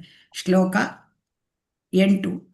ಪರಿತ್ರಾಣಾಯ ಸಾಧೂನಾಂ ವಿನಾಶಾಯ ಚ ದುಷ್ಕೃತಾಂ ಧರ್ಮ ಸಂಸ್ಥಾಪನಾರ್ಥಾಯ ಸಂಭವಾಮಿ ಯುಗೇ ಯುಗೇ. ಹರೇ ಕೃಷ್ಣ. ಅನುವಾದ ಓದಿ. ಸಜ್ಜನರನ್ನು ರಕ್ಷಿಸುವುದಕ್ಕಾಗಿಯೂ, ದುಷ್ಟರನ್ನು ನಾಶ ಮಾಡುವುದಕ್ಕಾಗಿಯೂ ಮತ್ತು ಧರ್ಮದ ತತ್ವಗಳನ್ನು ಮತ್ತೆ ಸ್ಥಾಪಿಸುವುದಕ್ಕಾಗಿಯೂ ನಾನು ಪ್ರತಿ ಯುಗದಲ್ಲೂ ಅವತರಿಸುತ್ತೇನೆ. ಹರೇ ಕೃಷ್ಣ. ಹರೇ ಕೃಷ್ಣ. ಈಗ ಮುಂದುವರೆದು ಇನ್ನೇನಕ್ಕಾಗಿ ಭಗವಂತ ಬರ್ತಾನೆ, ಕಾರಣ ಅದನ್ನ ಹೇಳ್ತಾ ಇದ್ದಾರೆ. ಭಗವಂತನ ಅವತಾರಕ್ಕೆ ಇನ್ನೂ ಕಾರಣ ಇದೆ. ಭಕ್ತರನ್ನ ರಕ್ಷಿಸ್ಲಿಕ್ಕಾಗಿ, ಕಾಪಾಡ್ಲಿಕ್ಕಾಗಿ ಬರ್ತಾನೆ. ದುಷ್ಟರನ್ನು ಶಿಕ್ಷಿಸ್ಲಿಕ್ಕಾಗಿ ಬರ್ತಾನೆ. ಇದು ಬಹಳ ಮುಖ್ಯ. ದುಷ್ಟರನ್ನ ಶಿಕ್ಷೆ ಮಾಡ್ಲಿಕ್ಕೆ ಭಗವಂತನೇ ಬರಬೇಕು ಅಂತ ಇಲ್ಲ. ಅವನ ಅನೇಕ ಶಕ್ತಿಗಳಿವೆ ಭಗವಂತನು. ಅದರಿಂದ ಅವನು ದುಷ್ಟರನ್ನು ಶಿಕ್ಷೆ ಮಾಡಬಹುದು. ಆದರೆ ಭಕ್ತರನ್ನು ಅವನು ಕಾಪಾಡ್ಲಿಕ್ಕೆ ತಾನೇ ಬರ್ತಾನೆ. ಇಲ್ಲಿ ನಾವು ನೋಡ್ಬೇಕು, ಭಕ್ತ ಅಥವಾ ಸಾಧು ಅಂದ್ರೆ ಯಾರು? ಕೃಷ್ಣ ಪ್ರಜ್ಞೆಯಲ್ಲಿ ಇರ್ತಕ್ಕಂಥ ಮನುಷ್ಯ. ಹಾಗಾಗಿ ಇಲ್ಲಿ ಭಕ್ತರನ್ನು ಅವನು ಕಾಪಾಡ್ಲಿಕ್ಕಾಗಿ ಬಂದಿರತಕ್ಕಂಥದ್ದು. ಭಕ್ತ ಪ್ರಹ್ಲಾದ, ನಾವೆಲ್ಲರೂ ಕತೆ ಕೇಳಿದ್ದೇವೆ. ಭಕ್ತ ಪ್ರಹ್ಲಾದ, ಆ ಪ್ರಹ್ಲಾದ ಮಹಾರಾಜ ತನ್ನ ಮಗನೇ ಆದ್ರೂ ಹಿರಣ್ಯಕಶಿಪು ಅವನನ್ನ ಹಿಂಸಿಸಿದ. ಎಷ್ಟೋ ರೀತಿಯಲ್ಲಿ ಅವನು ಪ್ರಹ್ಲಾದನನ್ನು ಕೊಲ್ಲಲಿಕ್ಕೆ ಪ್ರಯತ್ನ ಮಾಡಿದ್ದಾನೆ. ಸೊ ಅವನು ಯಾಕೆ ಕೊಲ್ಲಲಿಕ್ಕೆ ಪ್ರಹ್ಲಾದ 5 ವರ್ಷದ ಮಗು ಆಗಿದ್ದ. ಯಾಕೆ ಕೊಲ್ಲಲಿಕ್ಕೆ ಮಾಡಿದ ಅಂದ್ರೆ ಅವನು ವಿಷ್ಣುವಿನ ಆರಾಧನೆ ಮಾಡ್ತಾ ಇದ್ದ. ಅದಕ್ಕೆ ಅಂದ್ರೆ ಹಿರಣ್ಯಕಶಿಪು ಅವನನ್ನು ಹಿಂಸೆ ಮಾಡಿದ. ಆಗ ಭಗವಂತ ಅವನಿಗೆ ನರಸಿಂಹ ಅವತಾರವನ್ನು ತೆಗೆದ. ಆಮೇಲೆ ಇನ್ನೊಂದು ಎರಡನೇದು ಅಂತಂದ್ರೆ, ಈಗ ಉದಾಹರಣೆಗೆ ನಾವು ತಿಳ್ಕೊಳ್ಳಿಕ್ಕಾಗಿ ನೋಡ್ಬೇಕು, ಪ್ರತಿ ಅವತಾರಕ್ಕೂ ಕೂಡ ಒಂದೊಂದು ಉದ್ದೇಶ ಇರುತ್ತೆ. ಇಲ್ಲಿ ಕೃಷ್ಣ ಅವತಾರ ಯಾಕೆ ಬಂದ? ಕಂಸ ಅದರಲ್ಲಿ ದೇವಕಿ ಕಂಸನ ತಂಗಿಯಾದರೂ ಕೃಷ್ಣ ನನ್ನ ಕೊಲ್ಲಲಿಕ್ಕೆ, ತಂಗಿಯ ಮಕ್ಕಳನ್ನ ಕೊಲ್ಲಲಿಕ್ಕೆ ಅಂದ್ರೆ 6 ಮಕ್ಕಳನ್ನ ಕೊಂದಿದ್ದಾನೆ. ಮತ್ತೆ ದೇವಕಿಗೆ ಮತ್ತೆ ವಸುದೇವನಿಗೆ ತುಂಬಾ ತೊಂದರೆ ಕೊಡ್ತಾ ಇದ್ದ, ಹಿಂಸೆ ಮಾಡ್ತಾ ಇದ್ದ, ಅವ್ರನ್ನೆಲ್ಲ ಕಾರಾಗೃಹದಲ್ಲಿ ಇಟ್ಟಿದ್ದ. ಯಾಕೆ? ಕೃಷ್ಣ ಅಂದ್ರೆ ಶ್ರೀಕೃಷ್ಣ ಕಂಸನನ್ನು ಕೊಲ್ಲುವುದಕ್ಕಿಂತ ಹೆಚ್ಚಾಗಿ ದೇವಕಿಯನ್ನು ರಕ್ಷಣೆ ಮಾಡ್ಲಿಕ್ಕಾಗಿ ಅವತಾರ ಮಾಡಿದ. ಆದರೆ ದೇವಕಿಯನ್ನು ರಕ್ಷಣೆ ಮಾಡುವಾಗ ಅವನು ಕೃಷ್ಣನು ಕಂಸನನ್ನು ಕೊಂದ. ಅದೇ ರೀತಿಯಾಗಿ ಇಲ್ಲಿ ಪ್ರಹ್ಲಾದನನ್ನು ರಕ್ಷಣೆ ಮಾಡುವಾಗ ಹಿರಣ್ಯಕಶಿಪುವನ್ನು ಕೊಂದ. ಇದನ್ನು ನಾವು ತಿಳ್ಕೊಳ್ಬೇಕು. ಅಂದ್ರೆ ಅವನ ಮುಖ್ಯ ಉದ್ದೇಶ ಪ್ರಹ್ಲಾದನ ರಕ್ಷಣೆ, ಆದರೆ ಹಿರಣ್ಯಕಶಿಪುವನ್ನು ಆ ಅವತಾರದಲ್ಲಿ ಕೊಂದ. ಇಲ್ಲಿ ಕೃಷ್ಣ ಅವತಾರದಲ್ಲಿ ಮುಖ್ಯವಾಗಿದ್ದು ಉದ್ದೇಶ ದೇವಕಿಯನ್ನು ರಕ್ಷಿಸುವುದಕ್ಕಾಗಿ ಅವತಾರವೆತ್ತಿದ. ಆದರೆ ಆ ಸಮಯದಲ್ಲಿ ಅವನು ಕಂಸನನ್ನು ಕೂಡ ಸಂಹಾರ ಮಾಡಿದ. ಈ ಎರಡು ಉದ್ದೇಶಗಳು ಏಕಕಾಲದಲ್ಲಿ ಸಾಧಿತವಾಗಿದ್ದವು. ಆದ್ದರಿಂದ ಭಕ್ತರನ್ನು ಉದ್ಧರಿಸಲಿಕ್ಕೆ ಮತ್ತು ದುಷ್ಟರನ್ನು ನಿಗ್ರಹಿಸಲಿಕ್ಕೆ ಭಗವಂತ ಅವತಾರವನ್ನ ಎತ್ತುತ್ತಾನೆ. ಇದಕ್ಕೆ ಅನೇಕ ಕಾರಣಗಳನ್ನು ನಾವು ತಿಳ್ಕೊಳ್ಬೇಕು. ಆಮೇಲೆ ಭಗವಂತನ ಅವತಾರಗಳಲ್ಲಿ ಎಷ್ಟು ರೀತಿಯ ಅವತಾರಗಳು ಇರುತ್ತದೆ ಅಂತ ಇಲ್ಲಿ ಹೇಳಿದ್ದಾರೆ. ಅಂದರೆ ಪುರುಷ ಅವತಾರಗಳು ಅಂದರೆ ಕಾರಣೋದಕಶಾಹಿ ವಿಷ್ಣು, ಆಮೇಲೆ ಗರ್ಭೋದಕಶಾಹಿ ವಿಷ್ಣು, ಮತ್ತೆ ಕ್ಷೀರೋದಕಶಾಹಿ ವಿಷ್ಣು, ಇವರೆಲ್ಲ ಸೃಷ್ಟಿ ಲೀಲೆಯಲ್ಲಿ ಬರ್ತಾರೆ ಪುರುಷ ಅವತಾರಗಳು. ಆಮೇಲೆ ಗುಣಾವತಾರಗಳಲ್ಲಿ ಅಂದರೆ ಬ್ರಹ್ಮ ವಿಷ್ಣು ಮಹೇಶ್ವರ ಬರ್ತಾರೆ. ಬ್ರಹ್ಮ ಅಂದರೆ ಅವನು ರಜೋಗುಣದ ಅವತಾರ, ಸತ್ವ ಅಂದರೆ ವಿಷ್ಣು ಸತ್ವಗುಣದ ಒಂದು ಇದು ರಿಪ್ರೆಸೆಂಟೇಷನ್ ಮಾಡ್ತಾರೆ. ಮತ್ತೆ ಶಿವ ಅವರು ತಮೋಗುಣದ ಅವರು ಶಿವ ಮತ್ತು ಬ್ರಹ್ಮ ತಮೋಗುಣದಲ್ಲಿ ಇಲ್ಲ, ಶುದ್ಧ ಭಕ್ತರವರು, ಆದರೂ ಅವರು ಅದನ್ನ ರಿಪ್ರೆಸೆಂಟ್ ಮಾಡ್ತಾರೆ. ಲೀಲಾವತಾರಗಳು ಅನೇಕ ಲೀಲಾವತಾರಗಳನ್ನು ಕೂಡ ನಾವು ನೋಡಿದ್ದೇವೆ. ನರಸಿಂಹ ಅವತಾರ ಅದೆಲ್ಲ ಲೀಲಾವತಾರಗಳು, ರಾಮಾವತಾರ ಲೀಲೆಗಳು. ಶಕ್ತ್ಯಾವೇಶ ಅವತಾರಗಳು ಅಂತಂದ್ರೆ ಇಲ್ಲಿ ನಾವು ಇದು ನೋಡ್ತಾ ಇದ್ದೇವೆ. ಅಂದರೆ ಶಕ್ತ್ಯಾವೇಶ, ಶಕ್ತಿ, ಒಬ್ಬ ಜೀವಿಗೆ ಶಕ್ತಿ ಕೊಡೋದು. ಭಕ್ತಿಶಕ್ತಿ ಅವತಾರ ನಾರದ ಮುನಿ, ಭಕ್ತಿಶಕ್ತಿ ಪೃಥು ಮಹಾರಾಜ, ಭೂಪಾಲನ ಶಕ್ತಿ ಅವತಾರ ಇದೆಲ್ಲ. ಮತ್ತೆ ಇದು ವೇಷ ಅವತಾರಗಳು. ಆಮೇಲೆ ಮನ್ವಂತರ ಅವತಾರ, ಪ್ರತಿ ಮನ್ವಂತರದಲ್ಲೂ ಕೂಡ ಅವತಾರ ಆಗತ್ತೆ ಒಂದೊಂದು, ಅದು ಮನ್ವಂತರ ಅವತಾರ ಅಂತ ಹೇಳ್ತಾರೆ. ಮತ್ತೆ ಈ ಪ್ರತಿ ಯುಗದಲ್ಲೂ ಒಂದೊಂದು ಅವತಾರ. ಅಂದರೆ ನಾವು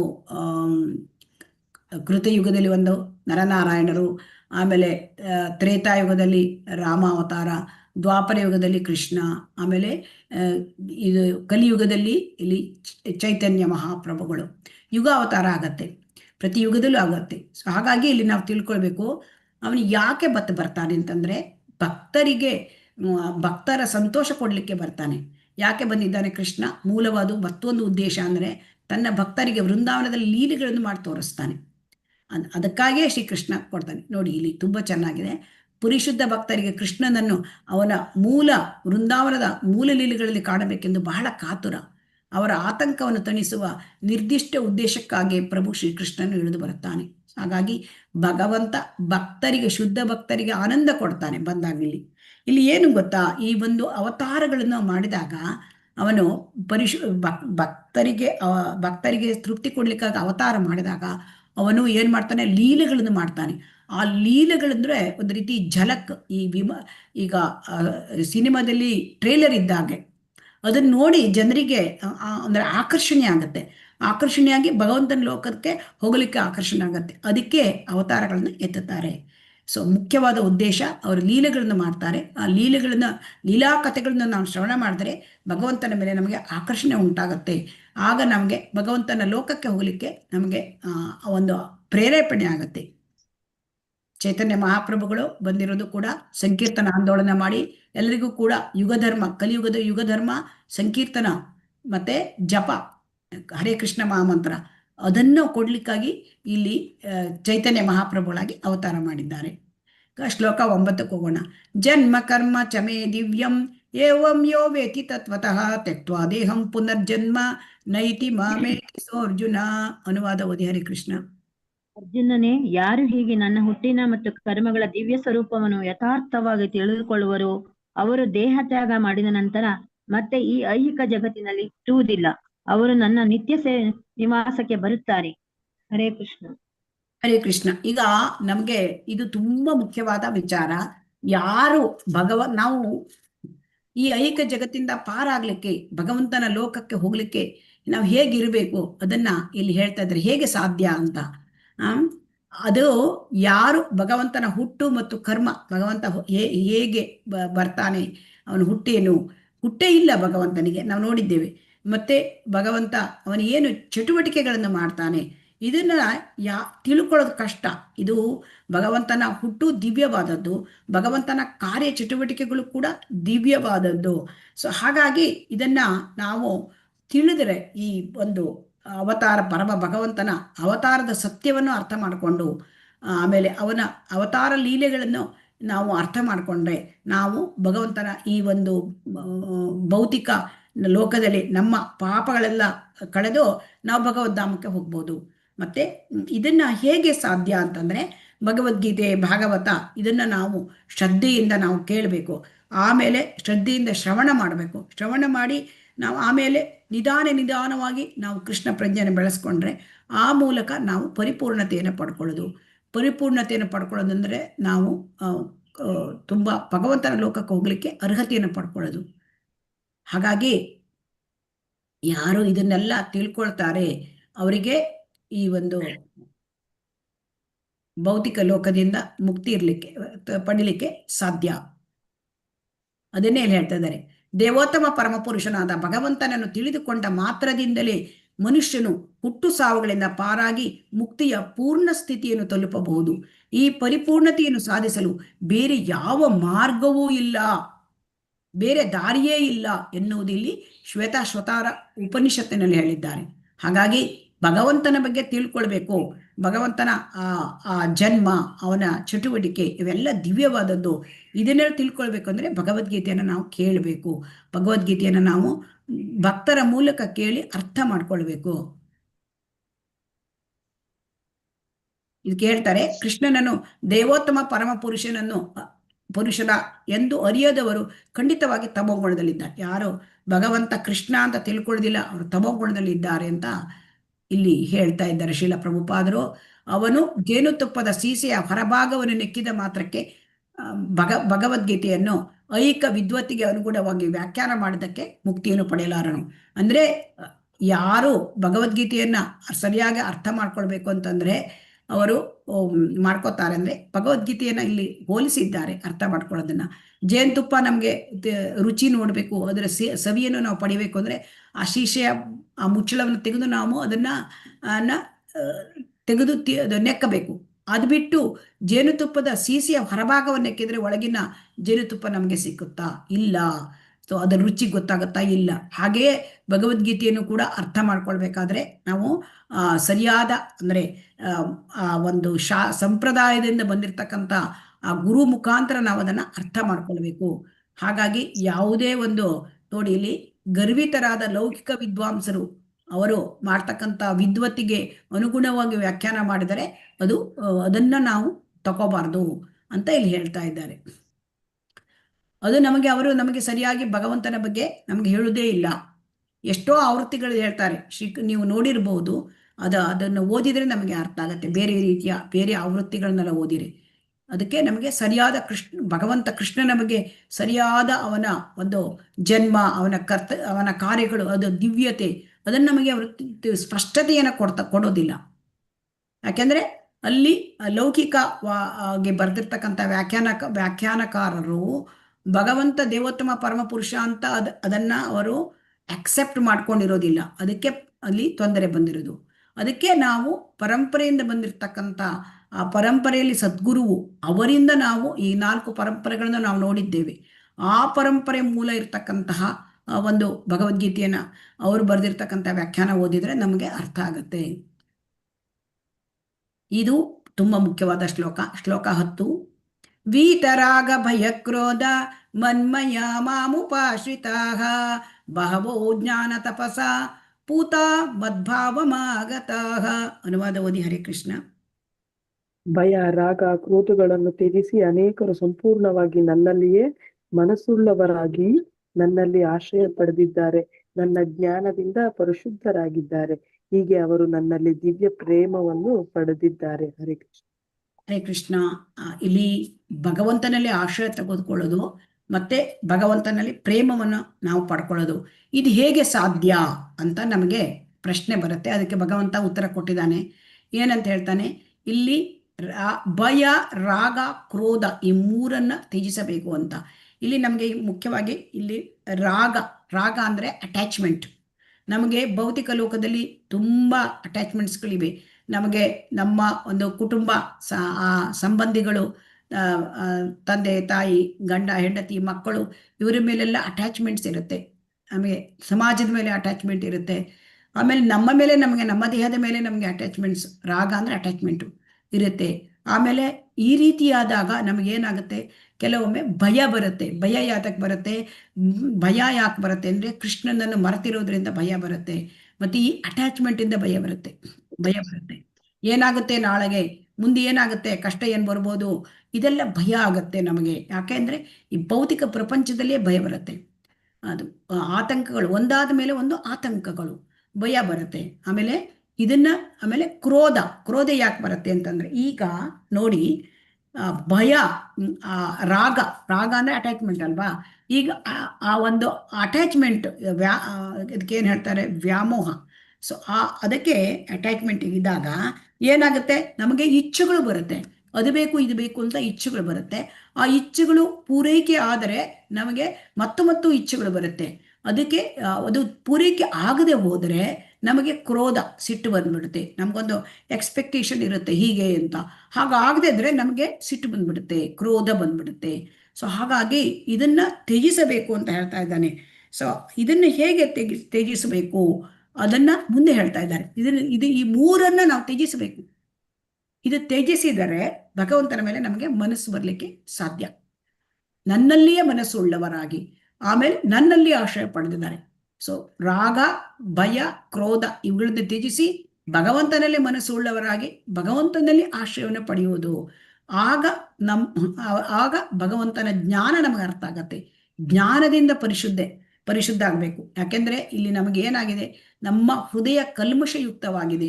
ಏನು ಕಲ್ಮಶಯುಕ್ತವಾಗಿದೆ? ನಮ್ಮ ಹೃದಯದಲ್ಲಿ ನಮಗೆ ರಜೋಗುಣ ತಮೋಗುಣ ಸೇರ್ಕೊಂಡ್ಬಿಟ್ಟಿದೆ. ಹೃದಯದಲ್ಲಿ ನಮಗೆ ಕಾಮ, ಕ್ರೋಧ, ಮದ, ಮೋಹ, ಮತ್ಸರ, ಲೋಭ, ಅರಿಷಡ್ ವರ್ಗಗಳು ತುಂಬಿಕೊಂಡ್ಬಿಟ್ಟಿದೆ. ಇದು ಈ ಒಂದು ಕಶ್ಮಲಗಳು ಒಂದು ಜನ್ಮದ್ದಲ್ಲ, ಕೋಟ್ಯಾಂತರ ಜನ್ಮದ್ದು. ಇದು ಯಾವಾಗ ನಾವು ಭೌತಿಕ ಪ್ರಪಂಚಕ್ಕೆ ಬಂದಿದ್ದೇವೆ ಗೊತ್ತಿಲ್ಲ. ಸೊ ಅಷ್ಟು ಜನ್ಮದೆಲ್ಲ ಉಳ್ಕೊಂಡ್ಬಿಟ್ಟಿದೆ. ಅದನ್ನ ನಮಗೆ ಶುದ್ಧ ಮಾಡಿದೊರ್ತು ನಮಗೆ ಭಗವಂತ ನಮ್ಗೆ ಅರ್ಥ ಆಗಲ್ಲ. ಅದಕ್ಕೆ ಇದನ್ನ ಶುದ್ಧ ಮಾಡ್ಕೊಳ್ಬೇಕು ಅಂದ್ರೆ ನಮಗೆ ಇರ್ತಕ್ಕಂಥ ಈ ಒಂದು ಭಯ, ರಾಗ, ಕ್ರೋಧ ಇದು ಹೋಗ್ಬೇಕು. ಇದು ಹೋದ ಮೇಲೆ ನಮಗೆ ಭಗವಂತನ ಒಂದು ಆಶ್ರಯ, ಭಗವಂತನಲ್ಲಿ ನಮಗೆ ಮನಸ್ಸು ಅದು ಸಾಧ್ಯ. ಅದು ಹೋದ್ರೆ ನಮಗೆ ಹೃದಯ ಶುದ್ಧ ಆಗುತ್ತೆ. ಯಾಕೆ? ಜ್ಞಾನ. ಇದು ಜ್ಞಾನ ಬೇಕು. ಇದೆಲ್ಲ ಅಜ್ಞಾನದಿಂದ ಉಂಟಾಗಿದೆ. ಯಾಕೆ ಅಜ್ಞಾನ? ನಾನು ದೇಹ ಅಳೆದು ಒಂದು ಅಜ್ಞಾನ. ಈ ಅಜ್ಞಾನ ಮತ್ತು ದುಃಖದಿಂದ ಇದು ಬಂದ್ಬಿಟ್ಟಿದೆ. ಇದು ಅಜ್ಞಾನ ಮತ್ತು ದುಃಖಗಳಿಂದ ತುಂಬಿರೋದು ಈ ಐಹಿಕ ದೇಹ. ಈ ಐಹಿಕ ದೇಹ ಇದೆ, ಇಲ್ಲಿ ಅಜ್ಞಾನ ಇದೆ, ಮತ್ತೆ ಇಲ್ಲಿ ದುಃಖ ಇದೆ. ಇದನ್ನ ನಾವು ಮುಂದೆ ಓದ್ತೇವೆ. ನೀವು 8ನೇ ಅಧ್ಯಾಯದಲ್ಲಿ ನಾವು ನೋಡ್ತೇವೆ. ದುಃಖಾಲಯಂ ಅಶಾಶ್ವತಂ ಅಂತ ಹೇಳಿದಾನೆ ಭಗವಂತ ಈ ಭೌತಿಕ ಲೋಕ. ಅದರಿಂದ ನಮಗೆ ಯಾವಾಗ ಭಗವಂತನ ಸಾಕಾರದ ರೂಪದ ವಿಷಯವನ್ನು ಹೇಳಿದಾಗ ಜನರು ಇದೇ ತರ ಶರೀರದ ಕಲ್ಪನೆ ಮಾಡ್ಕೊಳ್ತಾರೆ. ಭಗವಂತನಿಗೆ ಇದೇ ರೂಪ ಇದೆ ಅಂತ ತಿಳ್ಕೊಂಡ್ಬಿಡ್ತಾರೆ. ಸೊ ಹಾಗಾಗಿ ಆ ಭಗವಂತನ ರೂಪ ಅವನಿಗೆ ಸಚ್ಚಿದಾನಂದ ರೂಪ, ಇದು ಅರ್ಥ ಮಾಡ್ಕೊಳಕ್ಕೆ ಅವರಿಗೆ ತೊಂದರೆ ಆಗತ್ತೆ. ಯಾಕಂದ್ರೆ ಅವರಿಗೆ ಆತರ ಇದೇ ಬರುವುದಿಲ್ಲ. ಹರೇ ಕೃಷ್ಣ.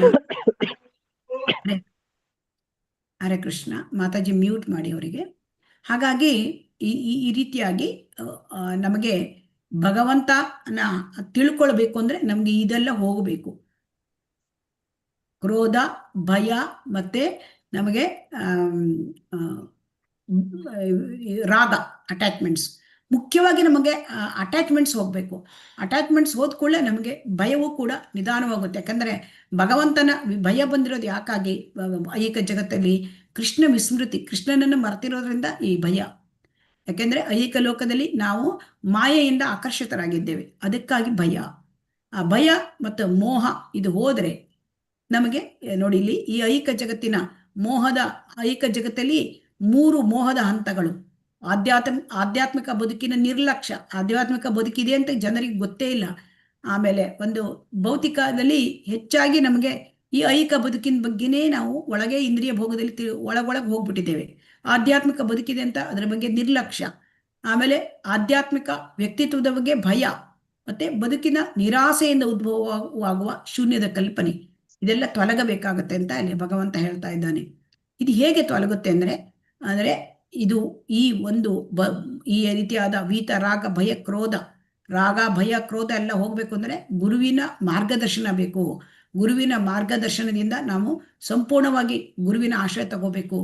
ಆಮೇಲೆ ಅಲ್ಲಿಂದ ನಮಗೆ ಭಕ್ತಿ ಜೀವನವನ್ನ ನಾವು ಪ್ರಾರಂಭ ಮಾಡಿದ್ರೆ ನಾವು ಭಕ್ತಿ ಜೀವನದಲ್ಲಿ ಶಿಸ್ತು, ನಾವು 16 ಸುತ್ತು ಜಪ ಮಾಡೋದು, ಆಮೇಲೆ ಭಕ್ತಿ ಜೀವನದಲ್ಲಿ ನಾವು 4 ನಿಯಂತ್ರಕ ತತ್ವಗಳನ್ನ ಪಾಲನೆ ಮಾಡೋದು, ಇದೆಲ್ಲ ನಾವು ತಿಳ್ಕೊಂಡು ನಮಗೆ ಆ ಭಕ್ತಿ ಜೀವನದಲ್ಲಿ ಇದೆಲ್ಲ ಮಾಡ್ತಾ ಇದ್ರೆ ನಮಗೆ ನಿಧಾನವಾಗಿ ನಮಗೆ ನಮ್ಮ ಒಂದು ಎಲ್ಲ ಕಶ್ಮಲಗಳು ಹೋಗುತ್ತೆ. ಶ್ಲೋಕ 11ಕ್ಕೆ ಹೋಗೋಣ. ಯೇ ಯಥಾ ಮಾಂ ಪ್ರಪದ್ಯಂತೆ ತಾಂ ತಥೈವ ಭಜಾಮ್ಯಹಂ ಮಮ ವರ್ತ್ಮಾನುವರ್ತಂತೆ ಮನುಷ್ಯಾಃ ಪಾರ್ಥ ಸರ್ವಶಃ. ಯಾರು ನನಗೆ ಹೇಗೆ ಶರಣಾಗತರಾಗುತ್ತಾರೋ ಹಾಗೆ ನಾನು ಅವರಿಗೆ ಅನುಗ್ರಹಿಸುತ್ತೇನೆ. ಪಾರ್ಥನೆ, ಎಲ್ಲರೂ ಎಲ್ಲಾ ರೀತಿಗಳಲ್ಲೂ ನನ್ನ ಮಾರ್ಗವನ್ನೇ ಅನುಸರಿಸುತ್ತಾರೆ. ಹರೇ ಕೃಷ್ಣ. ಹರೇ ಕೃಷ್ಣ. ಈಗ ಭಗವಂತನಿಗೆ ಎಷ್ಟು ಶರಣಾಗ್ತಾರೆ ಅಷ್ಟು ಭಗವಂತ ಅನುಗ್ರಹ ಕೊಡ್ತಾನೆ. ಈಗ ನಾವು 1 ಹೆಜ್ಜೆ ಮುಂದಿಟ್ರೆ ಭಗವಂತ 10 ಹೆಜ್ಜೆ ಮುಂದಿಡ್ತಾನೆ. ನಾವು ನಡೆದರೆ ಭಗವಂತ ಓಡಿ ಬರ್ತಾನೆ. ನಾವು ಓಡಿದರೆ ಭಗವಂತ ಹಾರಿ ಬರ್ತಾನೆ. ಯಾಕೆ? ಭಗವಂತನಿಗೆ ಅಷ್ಟು ಅನುಗ್ರಹ, ಅಂದರೆ ಅಷ್ಟು ಕರುಣೆ, ಅವ್ಯಾಜ ಕರುಣೆ ಭಗವಂತನಿಗೆ, ಜೀವಿಗಳ ಬಗ್ಗೆ ಅವ್ಯಾಜ ಕರುಣೆ. ಸೊ ಹಾಗಾಗಿ ನಾವು ಯಾವ ಥರ ನಾವು ಭಗವಂತನನ್ನ ನಾವು ಹೇಗೆ ಭಗವಂತನಿಗೆ ನಾವು ನಡ್ಕೊಳ್ತೇವೆ ಹಾಗೆ ಅವನು ಅನುಗ್ರಹ ಮಾಡ್ತಾನೆ. ಇಲ್ಲಿ ನೋಡಿ, ಆ ಜ್ಞಾನಿಗಳಿಗೆ ನಿರಾಕಾರ ಬ್ರಹ್ಮಜ್ಯೋತಿಯಲ್ಲಿ ಲೀನವಾಗಲಿಕ್ಕೆ ಇಷ್ಟ. ಅಲ್ಲಿ ಕೊಡ್ಲಿಕ್ಕೆ ಕೂಡ ನಿರಾಕಾರ ಬ್ರಹ್ಮಜ್ಯೋತಿಯಲ್ಲಿ ಲೀನವಾಗಲಿಕ್ಕೆ ಕೂಡ ಆ ಭಗವಂತನ ಅನುಗ್ರಹವೇ ಬೇಕು. ಯೋಗಿಗಳಿಗೆ ಅವರಿಗೆ ಸಿದ್ಧಿಗಳಲ್ಲಿ ಇಷ್ಟ, ಅಷ್ಟಸಿದ್ಧಿಯಲ್ಲಿ ಇಷ್ಟ, ಆಮೇಲೆ ಸರ್ವಾಂತರ್ಯಾಮಿ ಪರಮಾತ್ಮನನ್ನ ತಿಳ್ಕೋಬೇಕು ಇಷ್ಟ. ಸೊ ಅವರ ಪರಮಾತ್ಮ ಸಾಕ್ಷಾತ್ಕಾರ ಮಾಡೋದು ಇಷ್ಟ. ಮತ್ತೆ ಅವರು ಸಿದ್ಧಿಗಳನ್ನ ಪಡಲಿಕ್ಕೆ ಇಷ್ಟ. ಆ ಸಿದ್ಧಿಗಳು ಕೂಡ ಭೌತಿಕವೇ. ಅಡಿಮಾ ಮಹಿಮಾ ಗರಿಮಾ ಇದೆಲ್ಲ ಮುಂದೆ ನಾವು ತಿಳ್ಕೊಬಹುದು. ಸೊ ಅದನ್ನೆಲ್ಲ ಪಡೀಲಿಕ್ಕೂ ಕೂಡ ಭಗವಂತನ ಅನುಗ್ರಹವೇ ಬೇಕು. ಆಯ್ತು, ಶುದ್ಧ ಭಕ್ತರಾದವರು ಅವ್ರ ಜೊತೆ ಭಗವಂತ ಯಾವ ರೀತಿ ನಡ್ಕೊಳ್ತಾನೆ. ಭಕ್ತರಾದವರು ಕೆಲವೊಮ್ಮೆ ಯಾವ ತರ ಮಾಡ್ತಾರೆ ಅಂತಂದ್ರೆ, ಭಕ್ತನಿಗೆ ಕೃಷ್ಣ ತನಗೆ ಪ್ರಭು ಅಂದ್ರೆ ತನ್ನ ಒಡೆಯ ಆಗ್ಬೇಕು ಅಂತ ದಾಸ್ಯತ್ವವನ್ನು ಸ್ವೀಕಾರ ಮಾಡ್ತಾರೆ ಕೆಲವು ಭಕ್ತರು. ತಾನು ಭಗವಂತ ಗೆಳೆಯಾಗಬೇಕು ಅಂತ ಆ ಥರ ತಾನು ಫ್ರೆಂಡ್ ಆಗಿ ಭಗವಂತ ಇರಬೇಕು ಅಂತ ಮಾಡ್ತಾರೆ. ಕೆಲವರು ಭಗವಂತ ತನಗೆ ಮಗ ಆಗ್ಬೇಕು, ಕೆಲವೊಬ್ಬರಿಗೆ ತನಗೆ ಪ್ರೇಮಿ. ಈಗ ಇದಕ್ಕೆಲ್ಲ ಉದಾಹರಣೆ ತಂದ್ರೆ ದಾಸನಾಗಿರ್ತಕ್ಕಂಥದ್ದು. ಈಗ ಹನುಮಂತ ನೋಡಿ, ರಾಮನಿಗೆ ದಾಸ. ಸೊ ಹಾಗಾಗಿ ರಾಮ ತನ್ನ ಪ್ರಭು. ಹಾಗೆ ಈಗ ಅರ್ಜುನ ಸಖ, ಆಮೇಲೆ ಗೋಪ ಬಾಲಕರು ಕೃಷ್ಣನಿಗೆ ಸಖನಾಗಿರ್ತಾರೆ. ಆಮೇಲೆ ಮಗ ಅಂದ್ರೆ ಯಶೋಧ ಮಾತಾ ಮತ್ತೆ ನಂದ ಮಹಾರಾಜ ಅವರು ತನ್ನ ಮಗನ, ಕೃಷ್ಣ ತನ್ನ ಮಗ ಈ ಭಾವನೆಯಲ್ಲಿ ಇರ್ತಾರೆ. ಆಮೇಲೆ ಪ್ರೇಮಿ ಅಂದರೆ ರಾಧಾರಾಣಿ ಮತ್ತು ಗೋಪಿಕೆಯರು ಪ್ರೇಮಿ. ಸೊ ಹಾಗಾಗಿ ಭಕ್ತ ಯಾವ ರೀತಿ ಭಾವದಲ್ಲಿ ಇರ್ತಾರೆ ಆ ಭಾವದಲ್ಲಿ ಪ್ರತಿಕ್ರಿಯೆ ಮಾಡ್ತಾನೆ. ಎಲ್ಲ ಭಕ್ತರಿಗೂ ಕೂಡ ಸಮಾನವಾಗಿ ಅನುಗ್ರಹ ಮಾಡ್ತಾನೆ. ಈಗ ಹಾಗಾಗಿ ಇಲ್ಲಿ ಏನಂತಂದ್ರೆ, ಮುಖ್ಯವಾಗಿ ನಮ್ಗೆ ಇಲ್ಲಿ ತಿಳ್ಕೊಳ್ಬೇಕು, ನಾವು ನಿರಾಕಾರ ಬ್ರಹ್ಮಜ್ಯೋತಿ ಆ ಜ್ಞಾನಿಗಳು ಮಾಡಿದ್ದು ಅದು ಪರಿಪೂರ್ಣ ಅಲ್ಲ. ಯೋಗಿಗಳು ಮಾಡ್ತಕ್ಕಂಥ ಪರಮಾತ್ಮ ಸಾಕ್ಷಾತ್ಕಾರ ಕೂಡ ಪರಿಪೂರ್ಣ ಅಲ್ಲ. ಹಾಗಾಗಿ ಶುದ್ಧ ಭಕ್ತರು ಮಾಡ್ತಕ್ಕಂಥದ್ದು ಪರಿಪೂರ್ಣ ಸಾಕ್ಷಾತ್ಕಾರ, ಅದು ಭಗವಾನ್ ಸಾಕ್ಷಾತ್ಕಾರ. ಹಾಗಾಗಿ ನಾವು ಇಲ್ಲಿ ತಿಳ್ಕೊಳ್ಬೇಕು. ನೋಡಿ, ಕರ್ಮಿಗಳಿಗೆ ಕೂಡ ಐಹಿಕವಾಗಿ ಬರ್ತಕ್ಕಂಥ ಒಂದು ಇಂದ್ರಿಯ ಭೋಗ ಮತ್ತೆ ಇದನ್ನೆಲ್ಲ ಕರುಣಿಸುವವನು ಭಗವಂತನೇ. ಸೊ ಹಾಗಾಗಿ ಯಾವ ಬೇಕಾದರೂ ಕೂಡ ಭಗವಂತನ ಹತ್ರ ಹೋದ್ರೆ ನಮಗೆ ಅದನ್ನ ಅನುಗ್ರಹಿಸ್ತಾನೆ. ಹಾಗಾಗಿ ನಮಗೆ ಇಲ್ಲಿ ಹೇಳ್ತಾರೆ ಭಾಗವತಮಲ್ಲಿ, ಅಕಾಮಃ ಸರ್ವಕಾಮೋ ಮೋಕ್ಷಕಾಮ ಅಕಾಮ ಸರ್ವಕಾಮೋ ವಾ ಮೋಕ್ಷಕಾಮ ಉದಾರದೀಹಿ ತೀವ್ರೇಣ ಭಕ್ತಿ ಯೋಗೇನ ಯಜೇತ ಪುರುಷಂ ಪರಂ. ಹಾಗಾಗಿ ಮನುಷ್ಯನಿಗೆ ಆಸೆ ಇರ್ಬೋದು ಭೌತಿಕದಲ್ಲಿ, ಅದು ಬೇಕು ಇದು ಬೇಕು, ಇಂದ್ರಿಯ ಸುಖಕ್ಕೆ. ಅದಿದ್ರೂ ಕೂಡ ಅವನು ಸರ್ವಕಾಮ ಅಂತ ಹೇಳ್ತಾರೆ. ಅಂದ್ರೆ ಅದಿದ್ರೂ ಕೂಡ ಭಗವಂತನನ್ನೇ, ಕೃಷ್ಣನನ್ನೇ ಆರಾಧನೆ ಮಾಡಬೇಕು. ಆಮೇಲೆ ಮೋಕ್ಷಕಾಮ, ಕೆಲವರಿಗೆ ಮೋಕ್ಷದ ಅಪೇಕ್ಷೆ ಇರುತ್ತೆ, ಅಂದ್ರೆ ಬ್ರಹ್ಮಜ್ಯೋತಿಯಲ್ಲಿ ಲೀನವಾಗೋದು. ಅದಿದ್ರೂ ಕೂಡ ಭಗವಂತನ ಹತ್ರ ಹೋಗ್ಬೇಕು. ಮತ್ತೆ ಕೆಲವರಿಗೆ ಭಕ್ತರಿಗೆ ಅವ್ರಿಗೆ ಯಾವ ಆಸೆನೂ ಇರೋದಿಲ್ಲ ಭಗವಂತನ ಸೇವೆ ಮಾಡ್ಲಿಕ್ಕೆ, ಅದು ಅವರು ಹೋಗ್ತಾರೆ. ಸೊ ಹಾಗಾಗಿ ಯಾರಿಗೆ ಯಾವ ಆಸೆ ಇರಲಿ ಅಥವಾ ಐಹಿಕ ಆಸೆ ಇರಲಿ, ಮುಕ್ತಿಯ ಅಪೇಕ್ಷೆ ಇರಲಿ, ಎಲ್ಲದಕ್ಕೂ ಕೂಡ ಸಂಪೂರ್ಣ ಪರಿಪೂರ್ಣತೆ ಪಡಲಿಕ್ಕಾಗ್ಲಿ ದೇವೋತ್ತಮ ಪರಮಪುರುಷ ಕೃಷ್ಣನನ್ನು ಆರಾಧಿಸುವ ಪ್ರಯತ್ನ ಮಾಡಬೇಕು ಅಂತ ಭಾಗವತಮಲ್ಲಿ ಹೇಳಿದೆ. ಸೊ ಈ ರೀತಿಯಾಗಿ ಮಾಡಿದರೆ ಭಗವಂತನ ಆರಾಧನೆಗೆ ನಾವು ತೊಡ್ಕೊಂಡ್ರೆ ನಾವು ನಿಧಾನವಾಗಿ ನಾವು ಕೃಷ್ಣ ಪ್ರಜ್ಞೆಯಲ್ಲಿ ಮುಂದುವರಿಬಹುದು. ನಾವು. ಇಲ್ಲದಿದ್ದರೆ ನಮಗೇನಾಗತ್ತೆ, ಎಲ್ಲ ಅಪರಿಪೂರ್ಣ ಆಗತ್ತೆ ನಾವು ಮಾಡಿದ್ದು. ಶ್ಲೋಕ 12ಕ್ಕೆ ಹೋಗೋಣ. ಕಾಂಕ್ಷಂತ ಕರ್ಮಣಾಂ ಸಿದ್ಧಿಂ ಯಜಂತ ಇಹ ದೇವತಾಃ ಕ್ಷಿಪ್ರಂ ಹಿ ಮಾನುಷೇ ಲೋಕೆ ಸಿದ್ಧಿರ್ಭವತಿ ಕರ್ಮಜ. ಈ ಜಗತ್ತಿನಲ್ಲಿ ಜನರು ಫಲಾಪೇಕ್ಷಿತ ಕರ್ಮಗಳಲ್ಲಿ ಸಿದ್ಧಿಯನ್ನು ಬಯಸುತ್ತಾರೆ, ಆದುದರಿಂದ ದೇವತೆಗಳನ್ನು ಪೂಜಿಸುತ್ತಾರೆ. ಈ ಜಗತ್ತಿನಲ್ಲಿ ಫಲಾಪೇಕ್ಷಿತ ಕರ್ಮದಿಂದ ಜನರು ಶೀಘ್ರವಾಗಿ ಸಿದ್ಧಿಯನ್ನು ಪಡೆಯುತ್ತಾರೆ. ಹರೇ ಕೃಷ್ಣ. ಹರೇ ಕೃಷ್ಣ. ಇಲ್ಲಿ ಏನಾಗಿದೆ ಅಂತಂದ್ರೆ, ಜನರಿಗೆ ಐಕ ಜಗತ್ತಿನಲ್ಲಿ ದೇವತೆಗಳ ವಿಷಯವಾಗಿ ದೊಡ್ಡ ತಪ್ಪು ಕಲ್ಪನೆ ಇದೆ. ದೇವತೆಗಳನ್ನು ಕೂಡ ದೇವರು ಅಂತ ತಿಳ್ಕೊಂಡ್ಬಿಡ್ತಾರೆ.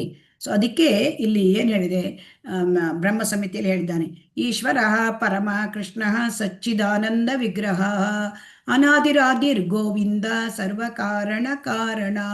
ಹಾಗಾಗಿ ಈಶ್ವರ ಪರಮ ಕೃಷ್ಣ ಅಂದ್ರೆ ಭಗವಂತ ಒಬ್ಬನೇ, ಅವನು ಕೃಷ್ಣ. ಈ ಐಕ ಜಗತ್ತಲ್ಲಿ ಹಾಗಾದ್ರೆ ದೇವತೆಗಳು ಯಾರು? ದೇವತೆಗಳಿಗೆ ಭಗವಂತ ಅಧಿಕಾರ ಕೊಟ್ಟಿದ್ದಾನೆ. ಏನನ್ನ? ಐಕ ಜಗತ್ತಿನಲ್ಲಿ ಒಂದು ನಡೆಸಲಿಕ್ಕೆ, ಐಕ ಜಗತ್ತನ್ನು ನಡೆಸಲಿಕ್ಕೆ ದೇವತೆಗಳಿಗೆ ಒಂದು ಅಧಿಕಾರ ಕೊಟ್ಟಿದ್ದಾನೆ. ಹಾಗಾಗಿ ಜನರಿಗೆ ಗೊತ್ತಾಗೋದಿಲ್ಲ, ದೇವತೆಗಳು ಭಗವಂತನ ವಿವಿಧ ರೂಪ ಅಲ್ಲ, ಅವರು ಭಗವಂತನ ರೂಪ ಅಲ್ಲ, ಭಗವಂತ ಅಲ್ಲ ದೇವತೆಗಳು. ಆಮೇಲೆ ದೇವತೆಗಳು ಕೂಡ ಯಾರು? ಭಗವಂತನ ವಿಭಿನ್ನ ಅಂಶ, ಅವರು ಕೂಡ ವಿಭಿನ್ನ ಅಂಶ. ಇಲ್ಲಿ ನೋಡಿ, ಬ್ರಹ್ಮ ಮತ್ತು ಶಿವನಂತಹ ದೇವತೆಗಳು ಭಗವಂತನನ್ನು ಅವರೇ ಪೂಜಿಸ್ತಾರೆ. ಭಗವಂತನನ್ನ ಶಿವನು ಪೂಜಿಸ್ತಾನೆ, ಬ್ರಹ್ಮನು ಪೂಜಿಸ್ತಾನೆ. ಹೇಗೆ ಅಂದ್ರೆ, ಚತುರ್ಮುಖ ಬ್ರಹ್ಮ ಬೋಲೆ ಕೃಷ್ಣ ಕೃಷ್ಣ ಕೃಷ್ಣ ಕೃಷ್ಣ ಅಂತ ಹೇಳ್ತಾರಂತೆ ಬ್ರಹ್ಮ ಯಾವಾಗ್ಲೂ. ಆಮೇಲೆ ಪಂಚಮುಖಿ ಶಿವ ಬೋಲೆ ರಾಮ ರಾಮ. ಸೊ ಶಿವ ಯಾವಾಗ್ಲೂ ಆ ಥರ ಭಗವಂತನ ಆ ಧ್ಯಾನದಲ್ಲಿ ಸಮಾಧಿ ಸ್ಥಿತಿಯಲ್ಲಿ ಇರ್ತಾನೆ. ಆದರೆ ಜನ ಏನ್ ಮಾಡ್ತಾರೆ, ದಡ್ಡ ಜನ ಆ ಒಂದು ದೇವತೆಗಳನ್ನ ಆರಾಧನೆ ಮಾಡ್ತಾರೆ ಅಂತ ಇಲ್ಲಿ ಹೇಳ್ತಾರೆ. ಮೂರ್ಖರು ಅಂತ ಹೇಳ್ತಾರೆ ಶ್ರೀಲ ಪ್ರಭುಪಾದರು.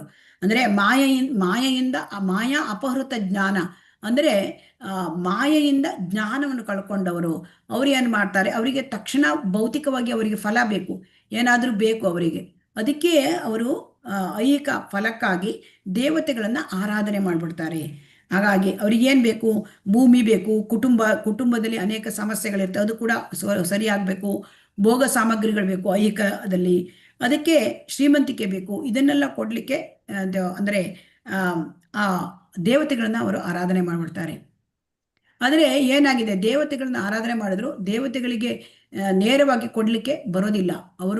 ಅವರಿಗೆ ಕೊಡ್ಲಿಕ್ಕೆ ಭಗವಂತನೇ ಅವರಿಗೆ ಒಂದು ಇದು ಕೊಡ್ಬೇಕಾಗತ್ತೆ. ಅಂದ್ರೆ ಸ್ಯಾಂಕ್ಷನ್, ಭಗವಂತನ ಸ್ಯಾಂಕ್ಷನ್ ಇಲ್ಲದೆ ದೇವತೆಗಳು ವರ ಕೊಡ್ಲಿಕ್ಕೆ ಬರಲ್ಲ. ಆಮೇಲೆ ದೇವತೆಗಳು ವರ ಕೊಟ್ರೆ ಅಲ್ಲಿ ಏನಾಗತ್ತೆ, ಅದು ಕೂಡ ದೇವತೆಗಳು ಕೊಟ್ಟ ವರ ಕೂಡ ಅದು ಐಹಿಕವೇ, ಅವರಿಗೆ ಮೋಕ್ಷವನ್ನು ಕೊಡ್ಲಿಕ್ಕೆ ಬರೋದಿಲ್ಲ. ಮೋಕ್ಷ ಪ್ರದಾತ ವಿಷ್ಣು ಅಂತ ಹೇಳಿದ್ದಾನೆ ಶಿವ ಕೂಡ ಪಾರ್ವತಿಗೆ ಹೇಳಿದ್ದಾನೆ. ಸೊ ಹಾಗಾಗಿ ಐಹಿಕವಾದ ವರವನ್ನು ಪಡ್ಕೊಂಡು ನಾವು ಐಹಿಕದಲ್ಲೇ ಉಳ್ಕೊಂಡ್ಬಿಡ್ತೇವೆ. ಸೊ ಐಹಿಕ ವರ ತಗೊಂಡು ಏನು ಪ್ರಯೋಜನ ಅಂತ ಇಲ್ಲಿ ನಾವು ತಿಳ್ಕೊಳ್ಬೇಕು ಭಗವದ್ಗೀತೆಯಿಂದ. ನಮಗೆ ನಮ್ಮ ಹುಟ್ಟು ಸಾವು ಈ ಚಕ್ರದಿಂದ, ಈ ಭೌತಿಕ ಲೋಕದ ಈ ಹುಟ್ಟು ಸಾವಿನ ಮರಣ ಚಕ್ರದಿಂದ ನಾವು ಪಾರಾಗಬೇಕು ಅಂದ್ರೆ ನಾವು ಭಗವಂತನನ್ನ ನಾವು ಆರಾಧಿಸ್ಬೇಕು. ಅವನೊಬ್ಬನೇ ಮುಕ್ತಿ ಕೊಡ್ಲಿಕ್ಕೆ ನಮಗೆ ಸಾಧ್ಯ. ಕೆಲವರು ಏನ್ ಮಾಡ್ತಾರೆ, ರಾಜಕೀಯ ನಾಯಕರನ್ನು ಪೂಜೆ ಮಾಡ್ಬಿಡ್ತಾರೆ. ಯಾಕೆ? ಸರ್ಕಾರದಲ್ಲಿ ಮಂತ್ರಿ ಪದವಿ ಇದ್ರೆ ಆ ಮಂತ್ರಿಗಳಿಗೂ ಕೂಡ ದೇವ್ರ ತರ ಅವರಿಗೆ ಮಾಡ್ತಾರೆ. ಸೊ ಇದೆಲ್ಲ ಏನು ಅಂದ್ರೆ ಐಹಿಕ, ಇದೆಲ್ಲ ಯಾವುದು ಶಾಶ್ವತ ಪರಿಹಾರ ಅಲ್ಲ. ಸೊ ನಮ್ಮ ಭೌತಿಕ ಅಸ್ತಿತ್ವದಕ್ಕೆ ಭವಣೆಗಳು, ಭೌತಿಕ ಅಸ್ತಿತ್ವದ ಭವಣೆ ಅಂದ್ರೆ ಜನ್ಮ ಮೃತ್ಯು ಜರಾವ್ಯಾಧಿ. ಹುಟ್ಟಿದವನಿಗೆ ಇಷ್ಟೊಂದು ಭವಣೆಗಳು, ಕಷ್ಟಗಳು ಸಂಸಾರದಲ್ಲಿ ಬರುತ್ತೆ. ಅದರಿಂದ ಪಾರು ಮಾಡುವವನು ಭಗವಂತ ಒಬ್ಬನೇ. ಶಾಶ್ವತ ಪರಿಹಾರವನ್ನ ಕೃಷ್ಣ ಪ್ರಜ್ಞೆಯಲ್ಲಿ ಈ ಒಂದು ಜನ್ಮ ಮೃತ್ಯು ಜರಾವ್ಯಾಧಿಯಿಂದ ಭಗವಂತ ಪರಿಹಾರ ಕೊಡ್ತಾನೆ. ಆದರೆ ಇದು ದಡ್ಡರಿಗೆ ಇದರಲ್ಲಿ ಆಸಕ್ತಿ ಇಲ್ಲ. ಅವ್ರು ಏನ್ ಮಾಡ್ತಾರೆ, ಅವರಿಗೆ ಒಂದು ಈ ಭೌತಿಕ ಪ್ರಪಂಚದಲ್ಲಿ ಇರ್ತಕ್ಕಂಥ ಒಂದು ಅವಧಿ 100 ವರ್ಷ ಇರ್ಬೋದು, ಅದರಷ್ಟಕ್ಕೆ ಅವರು ನೋಡ್ತಾರೆ, ಅದ್ರ ಮುಂದಿಂದ ಅವರು ನೋಡೋದಿಲ್ಲ. ಹಾಗಾಗಿ ಕೃಷ್ಣ ಪ್ರಜ್ಞೆಯಲ್ಲಿ ಜನರಿಗೆ ಆಕರ್ಷಣೆ ಬರೋದಿಲ್ಲ. ಯಾಕೆ? ಬಹಳ ಕಡಿಮೆ, ವಿರಳ. ಕೃಷ್ಣ ಪ್ರಜ್ಞೆಯಲ್ಲಿ ಆಸಕ್ತಿ ಉಂಟಾದದ್ದು ಬಹಳ ವಿರಳ. ಜನ ದೇವತೆಗಳೆಂದು ಹೇಳಲಾದ ಶಕ್ತಿ ಸಂಪನ್ನ ಜೀವಿಗಳಿಗೆ ಪೂಜೆ ಮಾಡಿ ಅದರಿಂದ ಆಕರ್ಷಕರಾಗ್ಬಿಡ್ತಾರೆ ಅಂತ ಇಲ್ಲಿ ಹೇಳ್ತಾ ಇದ್ದಾರೆ. ಯಾಕೆಂದ್ರೆ ಐಹಿಕ ಬೇಕು ಅವರಿಗೆ, ಐಹಿಕದ ಒಂದು ವರಗಳು ಬೇಕು. ಈಗ 13ನೇ ಶ್ಲೋಕ ನೋಡೋಣ. ಚಾತುರ್ವರ್ಣ್ಯಂ ಮಯಾ ಸೃಷ್ಟಂ ಗುಣಕರ್ಮ ವಿಭಾಗಶಃ ತಸ್ಯ ಕರ್ತಾರಮಪಿ ಮಾಂ ವಿದ್ಧಿ ಅಕರ್ತ ವ್ಯಯಂ. ಹರೇ ಕೃಷ್ಣ. ಅನುವಾದ ಓದಿ. ಐಸರ್ಗಿಕ ನಿಸರ್ಗದ ಗುಣತ್ರಯಗಳಿಗೆ ಅನುಗುಣವಾಗಿ ಮತ್ತು ಅವುಗಳ ಕರ್ಮಗಳಿಗೆ ಅನುಸಾರವಾಗಿ ಮನುಷ್ಯ ಸಮಾಜದ 4 ವರ್ಣಗಳನ್ನು ನಾನು ಸೃಷ್ಟಿಸಿದೆ. ಈ ವ್ಯವಸ್ಥೆಯನ್ನು ನಾನು ಸೃಷ್ಟಿಸಿದ್ದರೂ ನಾನು ಬದಲಾವಣೆ ಇಲ್ಲದವನು, ಅವೇ ಏನು, ಆದ್ದರಿಂದ ನಾನು ಕರ್ತಾರನಲ್ಲ ಎಂದು ತಿಳಿ. ಹರೇ ಕೃಷ್ಣ. ಹರೇ ಕೃಷ್ಣ. ಹಾಗಾಗಿ ಇಲ್ಲಿ ನೋಡಿ, ಇದು 4 ವರ್ಣ, 4 ಆಶ್ರಮ, 4 ವರ್ಣ.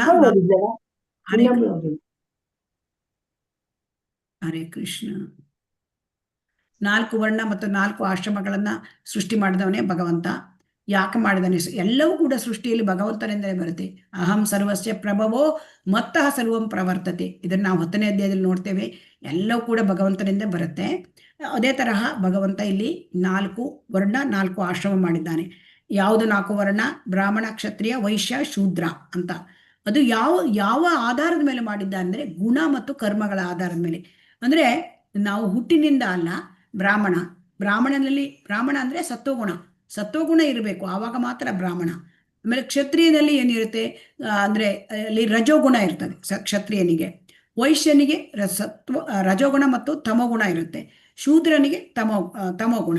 ಸೊ ಹಾಗಾಗಿ ಬ್ರಾಹ್ಮಣ ವರ್ಗದವರು ಏನ್ ಮಾಡ್ತಾರೆ, ಅದು ಅವರಿಗೆ ಪಾಠನ್ ಯಾಜನ್ ಅದನ್ನೆಲ್ಲ ಮಾಡ್ತಾ ಇರ್ತಾರೆ. ಅಂದ್ರೆ ಒಂದು ಇದನ್ನ ಹೇಳ್ಕೊಡೋದು, ವೇದಗಳನ್ನ, ಮತ್ತೆ ಆ ವೇದಗಳನ್ನ ತಾನು ಓದುವುದು, ಯಜ್ಞಗಳನ್ನ ಆಚರಿಸುವುದು, ಯಜ್ಞಗಳನ್ನ ನಾವು ಇನ್ನೊಬ್ಬರ ಹತ್ರ ಮಾಡಿಸುವುದು, ಇದನ್ನೆಲ್ಲ ಮಾಡ್ತಾ ಇರ್ತಾರೆ. ಸೊ ಹಾಗಾಗಿ ಅದೆಲ್ಲ ಬ್ರಾಹ್ಮಣನ ಗುಣಗಳನ್ನು ನಾವು 18ನೇ ಅಧ್ಯಾಯದಲ್ಲಿ ನೋಡ್ತೀವಿ. ಎಲ್ಲ ಗುಣಗಳನ್ನು ಬ್ರಾಹ್ಮಣ, ಕ್ಷತ್ರಿಯ, ವೈಶ್ಯ, ಶೂದ್ರ ಇವರೆಲ್ಲರ ಗುಣಗಳನ್ನು ಕೂಡ ಏನು ಅಂತ ಭಗವಂತ ಅಲ್ಲಿ ಮುಂದೆ 18ನೇ ಅಧ್ಯಾಯದಲ್ಲಿ ತಿಳಿಸ್ಲಿಕ್ಕಿದ್ದಾನೆ. ಆಮೇಲೆ ಕ್ಷತ್ರಿಯರಾದವರು ಅವರು ಏನ್ ಮಾಡ್ತಾರೆ? ಕ್ಷತ್ರಿಯರಾದವರು ಅವರು ಎಲ್ಲ ಜನರನ್ನು ಆಡಳಿತ ಮಾಡ್ತಾರೆ, ಮತ್ತೆ ಅವರ ಪ್ರಜೆಗಳನ್ನ ರಕ್ಷಣೆ ಮಾಡ್ತಾರೆ. ಆಮೇಲೆ ವೈಶ್ಯರಾದವರು ಕೃಷಿ ಗೋರಕ್ಷ, ಅವರು ಕೃಷಿ ಮಾಡೋದು, ಮತ್ತೆ ಗೋವುಗಳನ್ನ ರಕ್ಷಣೆ ಮಾಡೋದು, ಮತ್ತೆ ವ್ಯಾಪಾರಿ ವರ್ಗದವರು. ಶೂದ್ರರಾದವರು ಎಲ್ಲ ಕಾರ್ಮಿಕ ವರ್ಗದವರು. ಸೊ ಹಾಗಾಗಿ ಇದೆಲ್ಲ ಮಾಡಿರೋದು ಯಾಕೆ ಅಂತಂದ್ರೆ, ಅಂದ್ರೆ ಈಗ ಮನುಷ್ಯ ಸಮಾಜಕ್ಕೂ ಮತ್ತು ಪ್ರಾಣಿ ಸಮಾಜ ಇದೆ. ಈ ಪ್ರಾಣಿ ಸಮಾಜಕ್ಕೂ ಮಧ್ಯದಲ್ಲಿ ಇರ್ತಕ್ಕಂಥದ್ದು ಧರ್ಮ. ಸೊ ಆದ್ದರಿಂದ ಈ ಧರ್ಮ ಪ್ರಾಣಿಗಳಿಗೆ ಮನುಷ್ಯರಿಗೆ ಇರ್ತಕ್ಕಂಥ ವ್ಯತ್ಯಾಸ ಧರ್ಮ. ಈ ಧರ್ಮವನ್ನ ಈ ಒಂದು ವರ್ಣಾಶ್ರಮ ಧರ್ಮದಲ್ಲಿ ಕೊಟ್ಟಿದ್ದಾರೆ. ಸೊ ಇದನ್ನ ಪ್ರತಿಯೊಬ್ಬರೂ ಕೂಡ ಅವರವರ ಕರ್ತವ್ಯವನ್ನ ಮಾಡಿದರೆ, ಬ್ರಾಹ್ಮಣನಾಗ್ಲಿ, ಕ್ಷತ್ರಿಯನಾಗ್ಲಿ, ವೈಶ್ಯನಾಗ್ಲಿ, ಶೂದ್ರನಾಗ್ಲಿ, ಅಥವಾ ಬ್ರಹ್ಮಚಾರಿ ಆಗಲಿ, ಗೃಹಸ್ಥ ಆಗಲಿ, ವಾನಪ್ರಸ್ಥಿ ಆಗಲಿ, ಸನ್ಯಾಸಿ ಆಗಲಿ, ಎಲ್ಲರೂ ಕೂಡ ಭಗವಂತನ ಹತ್ರ ಹೋಗ್ಲಿಕ್ಕೆ ಸಾಧ್ಯ. ಸೊ ಅದಕ್ಕೆ ಸಂಸಿದ್ಧಿಂ ಹರಿತೋಷಣಂ, ಶೂದ್ರನಾದ್ರೂ ಕೂಡ ಅವನು ಭಗವಂತನನ್ನು ಪಡ್ಕೊಳ್ಳಿಕ್ಕೆ ಸಾಧ್ಯ. ಆದರೆ ಯಾರಾದ್ರೂ ಯಾವುದೇ ತಮ್ಮ ಕರ್ತವ್ಯವನ್ನು ಭಗವಂತ ಏನು ಹೇಳಿದ್ದಾನೆ, ಆ ಒಂದು ವರ್ಣಕ್ಕೆ, ಆ ಒಂದು ಆಶ್ರಮಕ್ಕೆ, ಅದನ್ನ ಪಾಲನೆ ಮಾಡ್ಕೊಂಡು ಬಂದ್ರೆ ಎಲ್ಲರೂ ಕೂಡ ಭಗವಂತನನ್ನ ಸುಪ್ರೀತಿ ಮಾಡಬಹುದು, ಭಗವಂತನಿಗೆ ಸಂತೋಷ ಹುಟ್ಟಿಸ್ಬೋದು. ಅದು ಮನುಷ್ಯ ಜೀವನದ ಕರ್ತವ್ಯ. ಸೊ ಹಾಗಾಗಿ ನಾವು ಇದನ್ನೆಲ್ಲ ತಿಳ್ಕೊಳ್ಬೇಕು. ಮಾನವ ಸಮಾಜದಲ್ಲಿನ ಈ 4 ವಿಭಾಗಗಳ ವ್ಯವಸ್ಥೆಗೆ ಕೃಷ್ಣ ಅತೀತ, ಭಗವಂತ ಅತೀತ. ಅದೇ ತರಹ ಈ ಕೃಷ್ಣ ಪ್ರಜ್ಞೆಯಲ್ಲಿ ಇರುವ ಭಕ್ತರು ಕೂಡ ಈ 4 ಇದಕ್ಕೆ ವರ್ಣಕ್ಕೆ ಅತೀತ, ಯಾಕಂದ್ರೆ ಅವರು ಭಗವತ್ ಪ್ರಜ್ಞೆಯಲ್ಲಿ ಇರ್ತಾರೆ. ಸೊ ಈ ಒಂದು ವರ್ಣಾಶ್ರಮದಲ್ಲಿ ವರ್ಣ ಮತ್ತು ಆಶ್ರಮ ಅದು 3 ಗುಣಗಳಲ್ಲೇ ಇರುತ್ತೆ. 3 ಗುಣಗಳನ್ನು ಶುದ್ಧ ಭಕ್ತರು ಮೀರಿ ಇರುತ್ತಾರೆ. ಸೊ ಆದ್ದರಿಂದ 3 ಗುಣಗಳನ್ನು ಮೀರುವವರಿಗೆ ನಾವು ವರ್ಣಾಶ್ರಮದಲ್ಲಿ ಇರಬೇಕಾಗತ್ತೆ. ಶ್ಲೋಕ 14 ನೋಡೋಣ. ನಮಾಂ ಕರ್ಮಾಣಿ ಲಿಂಪಂತಿ ನಮೇ ಕರ್ಮ ಫಲೇ ಸ್ಪೃಹ ಇತಿ ಮಾಂ ಯೋ ಅಭಿಜಾನಾತಿ ಕರ್ಮರ್ಭಿನ್ನ ಸಬಧ್ಯತೆ. ಹರೇ ಕೃಷ್ಣ. ಯಾವ ಕರ್ಮವೂ ನನ್ನನ್ನು ಅಂಟುವುದಿಲ್ಲ, ನಾನು ಯಾವುದೇ ಕರ್ಮ ಫಲವನ್ನು ಬಯಸುವುದಿಲ್ಲ. ನನ್ನ ವಿಷಯದಲ್ಲಿ ಈ ಸತ್ಯವನ್ನು ಯಾರು ಅರ್ಥ ಮಾಡಿಕೊಳ್ಳುವರೋ ಅವರಿಗೂ ಫಲಾಪೇಕ್ಷೆಯ ಕರ್ಮಬಂಧನವಿಲ್ಲ. ಹರೇ ಕೃಷ್ಣ. ಇಲ್ಲಿ ಕರ್ಮ ಅಂದ್ರೆ ಏನು ಅಂತ ನಾವು ಅರ್ಥ ಮಾಡ್ಬೇಕು. ಕರ್ಮ ಅಂತಂದ್ರೆ ಕಾಮ್ಯ ಕರ್ಮಗಳು ಅಂದ್ರೆ ಏನು? ನಾನು ಕೆಲಸ ಮಾಡ್ತೇನೆ, ಅದರದ್ದ ಫಲವನ್ನ ನನಗೆ ಅನುಭವಿಸ್ಬೇಕು, ಇದು ಕಾಮ್ಯ ಕರ್ಮ. ಭಗವಂತ ಈ ತರ ಕರ್ಮ ಮಾಡೋದಿಲ್ಲ. ಭಗವಂತಗೆ ಯಾವ ಕರ್ಮ ಫಲವನ್ನು ಅವನು ಬಯಸೋದಿಲ್ಲ. ಈಗ ಏನಾಗುತ್ತೆ, ನಮಗೆ ಕರ್ಮ ಮಾಡಿದರೆ ಅದರ ಫಲವನ್ನು ಬಯಸಿದರೆ ನಮಗೆ ಆ ಕರ್ಮ ಅಂಟುತ್ತದೆ. ಏನಂಟುತ್ತದೆ? ಪಾಪವು ಪುಣ್ಯವು ಎರಡೂ ಅಂಟುತ್ತೆ. ಕರ್ಮ ಮಾಡಿದಾಗ ಪ್ರತಿಕ್ರಿಯೆ ಉಂಟಾಗುತ್ತೆ, ಪಾಪ ಮತ್ತು ಪುಣ್ಯದ ಪ್ರತಿಕ್ರಿಯೆ, ಅವೆರಡೂ ನಮ್ಮನ್ನು ಅಂಟುತ್ತೆ. ಭಗವಂತ ಏನು ಹೇಳ್ತಾ ಇದ್ದಾನೆ, ಅವನಿಗೆ ಕರ್ಮ ಅಂಟುವುದಿಲ್ಲ. ಯಾಕಾಗಿ ಅಂತಂದ್ರೆ ಅವನು ಕರ್ಮ ಫಲವನ್ನು ಬಯಸೋದಿಲ್ಲ. ಈಗ ಭಗವಂತ ನಾವು ನೋಡಿದ್ದೇವೆ, ಈಗ ಅವನು ಮತ್ಸ್ಯ ಅವತಾರ, ಕೂರ್ಮ ಅವತಾರ, ವರಾಹ ಅವತಾರ, ನರಸಿಂಹ ಅವತಾರ, ಎಷ್ಟು ಅವತಾರಗಳು ಮಾಡ್ತಾನೆ. ಆಮೇಲೆ ಎಷ್ಟೋ ಜೀವ ಪ್ರಭೇದಗಳಲ್ಲಿ ಬರ್ತಾನೆ ಅವತಾರವಾಗಿ. ಆಮೇಲೆ ಬ್ರಾಹ್ಮಣನಾಗಿ, ಕ್ಷತ್ರಿಯನಾಗಿ, ವೈಶ್ಯನಾಗಿ ಬರ್ತಾನೆ ಅವನು. ಸೊ ಆ ಒಂದು ವರ್ಣದಲ್ಲಿಯೂ ಬರ್ತಾನೆ. ಅಂದರೆ ಹಾಗಿದ್ರೂ ಕೂಡ ಅವನು ಎಲ್ಲ ಕೆಲಸವನ್ನು ಮಾಡ್ತಾನೆ, ಅವನ ಕ್ರಿಯೆಗಳನ್ನು ಮಾಡ್ತಾನೆ. ಯಾವುದರಲ್ಲಿ ಕ್ರಿಯೆ ಮಾಡ್ತಾನೆ? ಅವನ ಲೀಲೆಗಳನ್ನು ಮಾಡ್ತಾನೆ. ಅದರಲ್ಲಿ ಎಂತಹ ಕೆಲಸ ಮಾಡಿದ್ರು ಕೂಡ ಭಗವಂತನಿಗೆ ಅಲ್ಲಿ ಅವರಿಗೆ ಕರ್ಮಫಲ ಅಂಟೋದಿಲ್ಲ. ಯಾಕೆ ಅಂಟುವುದಿಲ್ಲ ಅಂತಂದ್ರೆ ಅವನು ಕರ್ಮಫಲದಲ್ಲಿ ಕರ್ಮ ಅಂಟುವುದಿಲ್ಲ. ಯಾಕೆ ಅಂಟುವುದಿಲ್ಲ ಅಂದ್ರೆ ಕರ್ಮ ಫಲವನ್ನ ಬಯಸುವುದಿಲ್ಲ. ಅಂದ್ರೆ ಇಲ್ಲಿ ನಮ್ಗೇನ್ ಹೇಳ್ಕೊಡ್ತಾ ಇದ್ದಾರೆ ಅಂತಂದ್ರೆ, ಈಗ ನಾವು ಕರ್ಮ ಮಾಡಿದ್ರೆ ನಮಗೆ ಕರ್ಮ ಅಂಟುತ್ತೆ, ಭಗವಂತ ಕರ್ಮ ಅಂಟುವುದಿಲ್ಲ. ಯಾಕೆ ಕಾರಣ ಅಂತಂದ್ರೆ ಭಗವಂತ ಕರ್ಮ ಫಲವನ್ನು ಅಪೇಕ್ಷಿಸುವುದಿಲ್ಲ. ಸೂಕ್ಷ್ಮವಾಗಿ ನಮ್ಗೆ ಹೇಳ್ತಾ ಇದ್ದಾರೆ, ಕರ್ಮ ಬಂಧನ ಇಲ್ಲದೆ ನಾವು ಕೆಲಸ ಮಾಡೋದು ಹೇಗೆ ಅಂದ್ರೆ ನಾವು ಕೆಲಸ ಮಾಡಿದರೆ ಅದರ ಫಲಾಪೇಕ್ಷೆ ಇಟ್ಕೋಬಾರದು. ಅವಾಗ ಮಾತ್ರ ನಮಗೆ ಕರ್ಮ ಬಂಧನ ಆಗುವುದಿಲ್ಲ. ನಾವು ಭೌತಿಕ ಪ್ರಪಂಚದಲ್ಲಿ ಕೆಲಸ ಮಾಡಲೇಬೇಕು. ಹುಟ್ಟಿದ ಮೇಲೆ ಕಲ್ಲಿನ ಥರ ನಮ್ಗೆ ಕೂತ್ಕೊಳ್ಳೋಕ್ಕಾಗಲ್ಲ. ಆದರೆ ಆ ಕೆಲಸ ಯಾವ ಥರ ಮಾಡಬೇಕು ಅಂತ ಭಗವಂತ ಇಲ್ಲಿ ತಿಳಿಸ್ತಾ ಇದ್ದಾನೆ.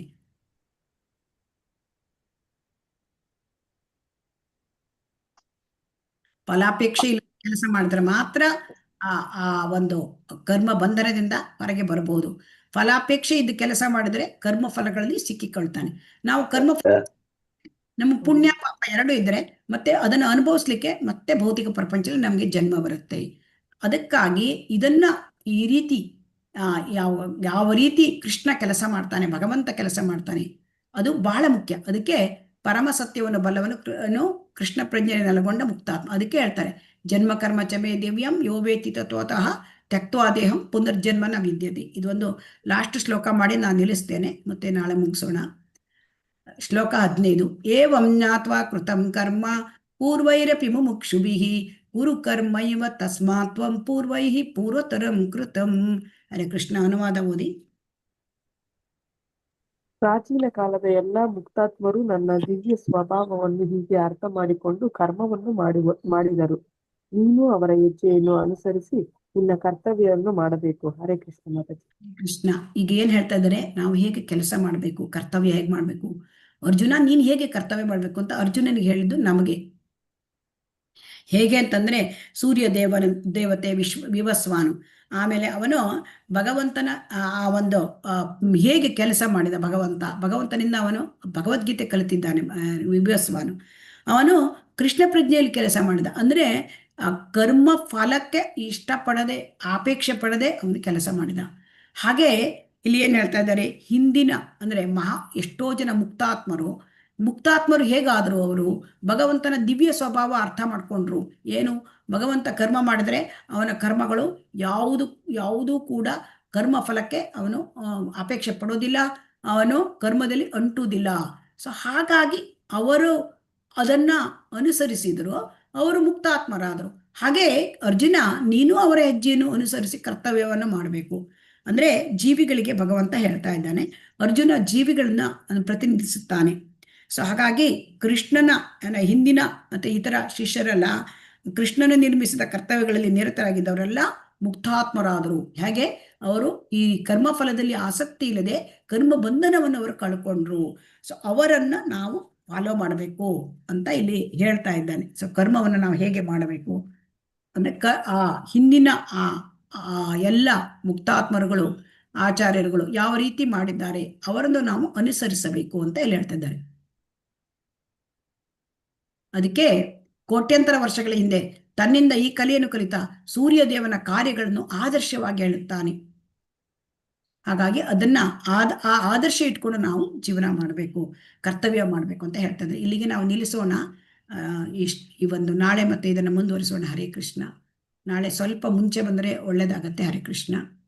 ವಾಂಛಾ ಕಲ್ಪತರುಭ್ಯಶ್ಚ ಕೃಪಾ ಸಿಂಧುಭ್ಯ ಏವ ಚ ಪತಿತಾನಾಂ ಪಾವನೇಭ್ಯೋ ವೈಷ್ಣವೇಭ್ಯೋ ನಮೋ ನಮಃ. ಹರೇ ಕೃಷ್ಣ. ಹರೇ ಕೃಷ್ಣ.